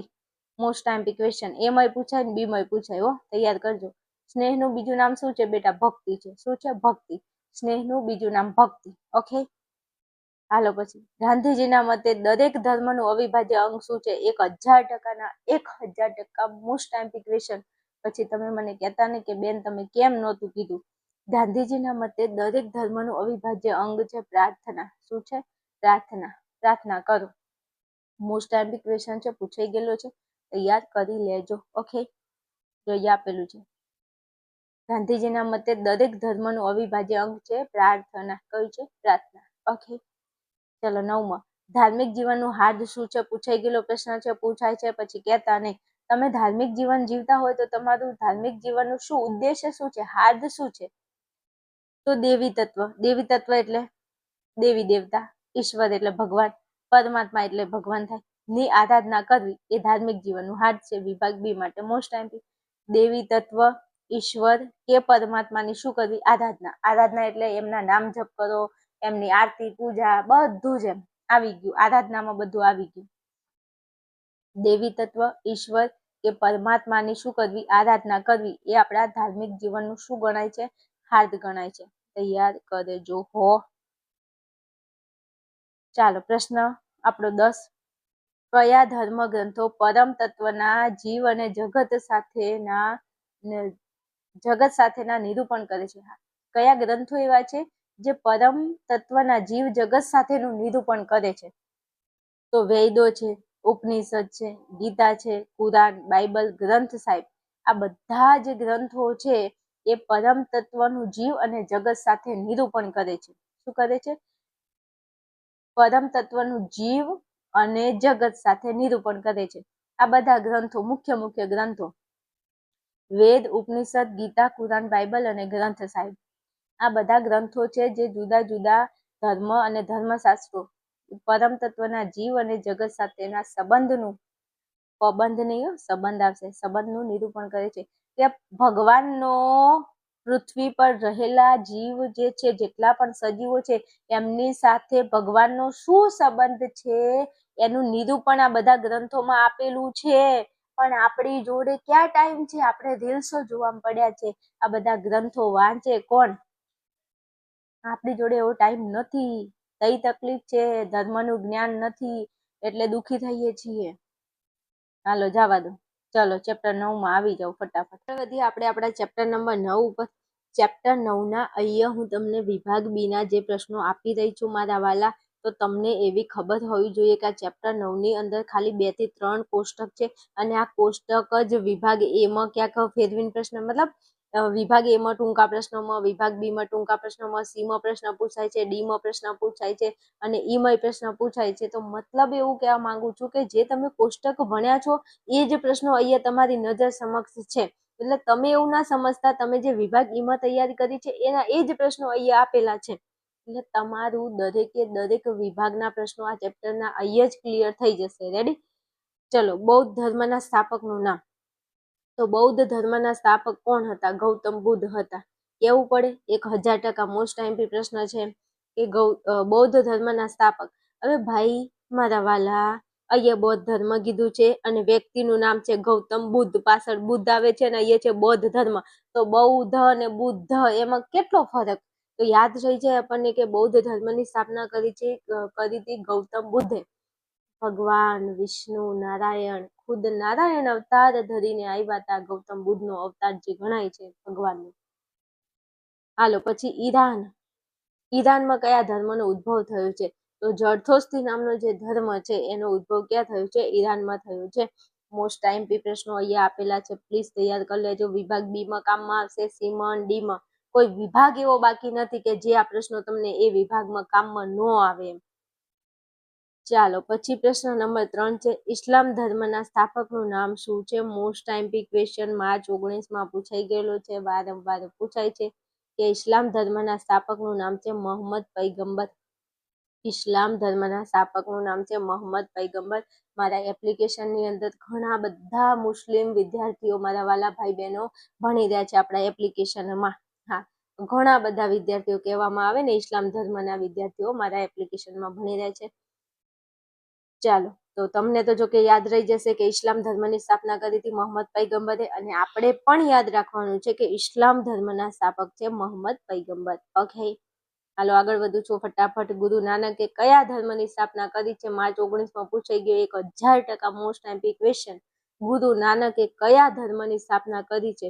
તો ગુરુ નાનકે શીખ ધર્મની સ્થાપના કરી છે. ગુરુ હંમેશા શીખ આપે, આવું યાદ રાખો એટલે ધર્મ યાદ રહી જાય અને એના સ્થાપકે તમને યાદ રહી જાય કે ગુરુ નાનકે, ગુરુ શું આપે? હંમેશા શીખ આપે. તો ગુરુ નાનક અને શીખ ધર્મ. ગુરુ નાનકે શીખ ધર્મની સ્થાપના કરી છે. ઓકે, હાલો, પશ્ચિમ એશિયામાં કયા ધર્મનો ઉદ્ભવ થયો છે? તો પશ્ચિમ એશિયામાં બે ધર્મનો ઉદ્ભવ થયો છે. એક તો છે યહૂદી ધર્મ અને બીજું છે ખ્રિસ્તી ધર્મ. પશ્ચિમ એશિયામાં આ બે ધર્મનો ઉદ્ભવ થયો છે, યહૂદી અને ખ્રિસ્તી. પશ્ચિમ એશિયામાં યાદ રાખજો, સ્ટાર આપું છું, ક્વેશ્ચન પૂછી જાય. ચાલો, પછી જે પ્રશ્ન છે મારા વાલા, 1000% મોસ્ટ આઈમ્પી, પણ પ્રશ્ન વિભાગ સી માં પૂછાય છે. પણ એવું જરૂરી નથી કે સી માં પૂછાય, બી માં ન પૂછાય. પણ પ્રશ્ન આમ સી માટે મોસ્ટ આઈમ્પી છે, પણ તૈયાર કરજો, કદાચ બી માં પૂછાય તો. જગતના વિદ્યમાન ધર્મોમાં સૌથી પ્રાચીન અને સૌથી અર્વાચીન ધર્મ કયો? પ્રાચીન કે તો આપણું હિન્દુ ધર્મ અને અર્વાચીન કે તો શીખ ધર્મ. અર્વાચીન ધર્મ શીખ છે અને પ્રાચીન ધર્મ હિન્દુ ધર્મ છે. મોસ્ટ આઈમ્પી, મારા ગળાના હમ, પ્રશ્ન તૈયાર કરજો હો ભાઈ. કે જગતના વિદ્યમાન ધર્મોમાં સૌથી પ્રાચીન કે તો હિન્દુ અને અર્વાચીન કે તો શીખ ધર્મ. રેડી? હાલો, આગળ વધીએ. પ્રશ્ન નંબર આપણો 7 છે. જંદ અવસ્થા કયા ધર્મનો ધર્મ ગ્રંથ છે? જંદ અવસ્થા આ પણ પૂછાય એવો પ્રશ્ન છે. જળ થોસ્તી, જંદ, જળ જન, જર જંદ, આવું યાદ રાખજો. જળ થોસ્તી અને જંદ અવસ્થા. જળ થોસ્તી, જંદ અવસ્થા. ચલો, પછી 8માં જૂનો કરાર કયા ધર્મનો ધર્મ ગ્રંથ છે? યહૂદી. જૂનો, જૂનો યહૂદી યાદ રાખવાનો. જૂનો યહૂદી, યહૂદી કેવો? જૂનો. અત્યારે જૂનું નવું એવું આપણે બોલતા હોય છે, તો યહૂદી કેવો? જૂનો. રેડી? તૈયાર કરી લેજો પ્લીઝ. ચલો, જૈન ધર્મના ધર્મ ગ્રંથનું નામ? ગણપીટક. જૈન ધર્મના ધર્મ ગ્રંથનું નામ જણાવો તો શું છે? ગણપીટક. તો યાદ રાખજો, જૈન ગણ. જૈન ગણ. જૈન એટલે જૈન ધર્મ, ગણ એટલે ગણપીટક. ઓકે, જૈન ધર્મ, જૈન ગણ, જૈન ગણ. જૈન એટલે જૈન ધર્મ અને ગણ એટલે ગણપીટક. ઓકે, હાલો આગળ વધુ ફટાફટ. ત્રિપીટક મોસ્ટ આઈમ્પી, કેવું ન પડે, 1000% મોસ્ટ આઈમ્પી. ત્રિપીટક કયા ધર્મનો ધર્મ ગ્રંથ છે? તો બૌદ્ધ ધર્મનો. તમારે યાદ રાખવાનું છે બૌત્રી. શું યાદ રાખશો? બૌત્રી. કેમ? બૌ એટલે બૌદ્ધ, ત્રિ એટલે ત્રિપીટક. કારણ કે જો એકનું નામ છે ગણપીટક, ગણપીટક, એકનું નામ છે ત્રિપીટક. હવે બૌદ્ધ ધર્મ અને જૈન ધર્મ, ગણપીટક અને ત્રિપીટક, તો ભૂલથી આડા અવળો જવાબ ના થઈ જાય, એટલે યાદ રાખવાનું બૌત્રી. બૌ એટલે બૌદ્ધ ધર્મ અને ત્રિ એટલે ત્રિપીટક. અને તમારે યાદ રાખવાનું છે જૈન ગણ. જૈન ગણ, જૈન એટલે જૈન ધર્મ, ગણ એટલે ગણપીટક. એટલે એક પણ ધર્મ અને એનો ધર્મ ગ્રંથ આડા અવળો થશે નહીં. નકે જો એક માર્ક ગયો તો વાત પૂરી, આપણી મહેનત બાતલ. હાલો, 11મો. વ્યાપક ધર્મ ભાવના પુસ્તકના રચયિતા કોણ છે? ગાંધીજી છે. વ્યાપક ધર્મ ભાવના પુસ્તકના રચયિતા કોણ છે? ગાંધીજી છે. ભાઈ વિદ્યાર્થીઓ, 6 પ્રશ્નો મારા પેપર સેટના છે, બાકીના 6 પ્રશ્નો મેં એક્સ્ટ્રા આપ્યા છે, એટલા માટે પ્રશ્નોની સંખ્યા 10 કે 11 થઈ છે. એટલે ખાસ જે પેપર સેટના વિદ્યાર્થીઓ છે એમને તો 6 પ્રશ્નો આઈએમપી છે, બાકીના 6 પ્રશ્નો ઉપર એમને ફોકસ કરવાનું છે, કારણ કે આ 6 પ્રશ્નો તેમને કરી લીધા છે. એટલે એ રીતના તૈયારી કરજો. અને જે વિદ્યાર્થીઓ યુટ્યુબમાં ભણે છે, જેમને પેપર સેટ નથી ખરીદ્યું, તો તમે આમાંથી પ્રશ્નોની તૈયારી કરી લેજો. હાલો, નેક્સ્ટ અને લાસ્ટ 10મું ચેપ્ટર. જીવનનું સંતુલન ઉદ્વિગ્ન મનને કેવું બનાવે છે? આપણા જીવનની અંદર આપણું જીવનનું સંતુલન આપણા ઉદ્વિગ્ન મનને કેવું બનાવે છે? પૂર્ણ શાંત બનાવે છે. જો આપણું મન ઉદ્વિગ્ન હોય, ઘણા વિચારોથી ઘેરાયેલું હોય, તો જીવનમાં જો સંતુલન હોય તો આપણું મન કેવું હોય? શાંત હોય. આપણા જીવનમાં કોઈ પ્રોબ્લેમ હોય, ઉથલ પાથલ આવે તો આપણું મન અશાંત હોય. તો જીવનમાં સંતુલન હોય તો આપણું મન કેવું બને? પૂર્ણ શાંત બને છે. ચાલો, પ્રશ્ન 2. ભારતે વિશ્વને આપેલું અમૂલ્ય નજરાનું મોસ્ટ આઈમ્પી ક્વેશ્ચન, કેવું ન પડે હો. યોગની જીવન દ્રષ્ટિ. આપણા ભારત દેશે વિશ્વને આપેલું અમૂલ્ય નજરાનું કયું છે? તો યોગની જીવન દ્રષ્ટિ છે. ભારતે વિશ્વને આપેલું અમૂલ્ય નજરાનું કયું છે? યોગની જીવન દ્રષ્ટિ છે. મોસ્ટ આઈમ્પી ક્વેશ્ચન છે, કેવું ન પડે, તૈયાર કરજો. ચલો, યોગની જીવન દ્રષ્ટિ અંતે ક્યાં લઈ જાય છે? તો યોગ કરો તો યોગથી તમને આનંદ મળે, પણ કેવો? આધ્યાત્મિક આનંદ. યોગની જીવન દ્રષ્ટિ અંતે તમને ક્યાં લઈ જાય છે? તો આધ્યાત્મિક આનંદ તરફ લઈ જાય છે. આગળ વધીએ. તો પ્રશ્ન નંબર આપણો 4 છે ને આ પ્રશ્ન તમે અહીં જોઈ શકો છો મોસ્ટ આઈએમપી એટલે 1000% 1000% પ્રશ્ન મોસ્ટ આઈએમપી છે કે આંતરરાષ્ટ્રીય યોગ દિવસ ક્યારે ઉજવવામાં આવે છે? આ પ્રશ્ન 100% પૂછાય છે, પછી કહેતા નહીં કે કીધું નહોતું. તો આંતરરાષ્ટ્રીય યોગ દિવસ 21મી જૂનના રોજ ઉજવાય છે. ક્યારે? આંતરરાષ્ટ્રીય યોગ દિવસ ક્યારે ઉજવાય છે? 21મી જૂનના રોજ ઉજવાય છે મારા વાલા, તૈયાર કરી લેજો. આંતરરાષ્ટ્રીય યોગ દિવસ ક્યારે ઉજવાય છે? 21મી જૂનના રોજ ઉજવાય છે. ઓકે, ચાલો પ્રશ્ન નંબર 5.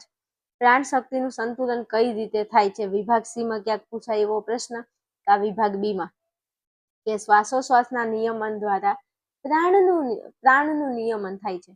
અને આ પ્રાણનું નિયમન શરીરમાં રહેલી પ્રાણ શક્તિનું સંતુલન કરે છે.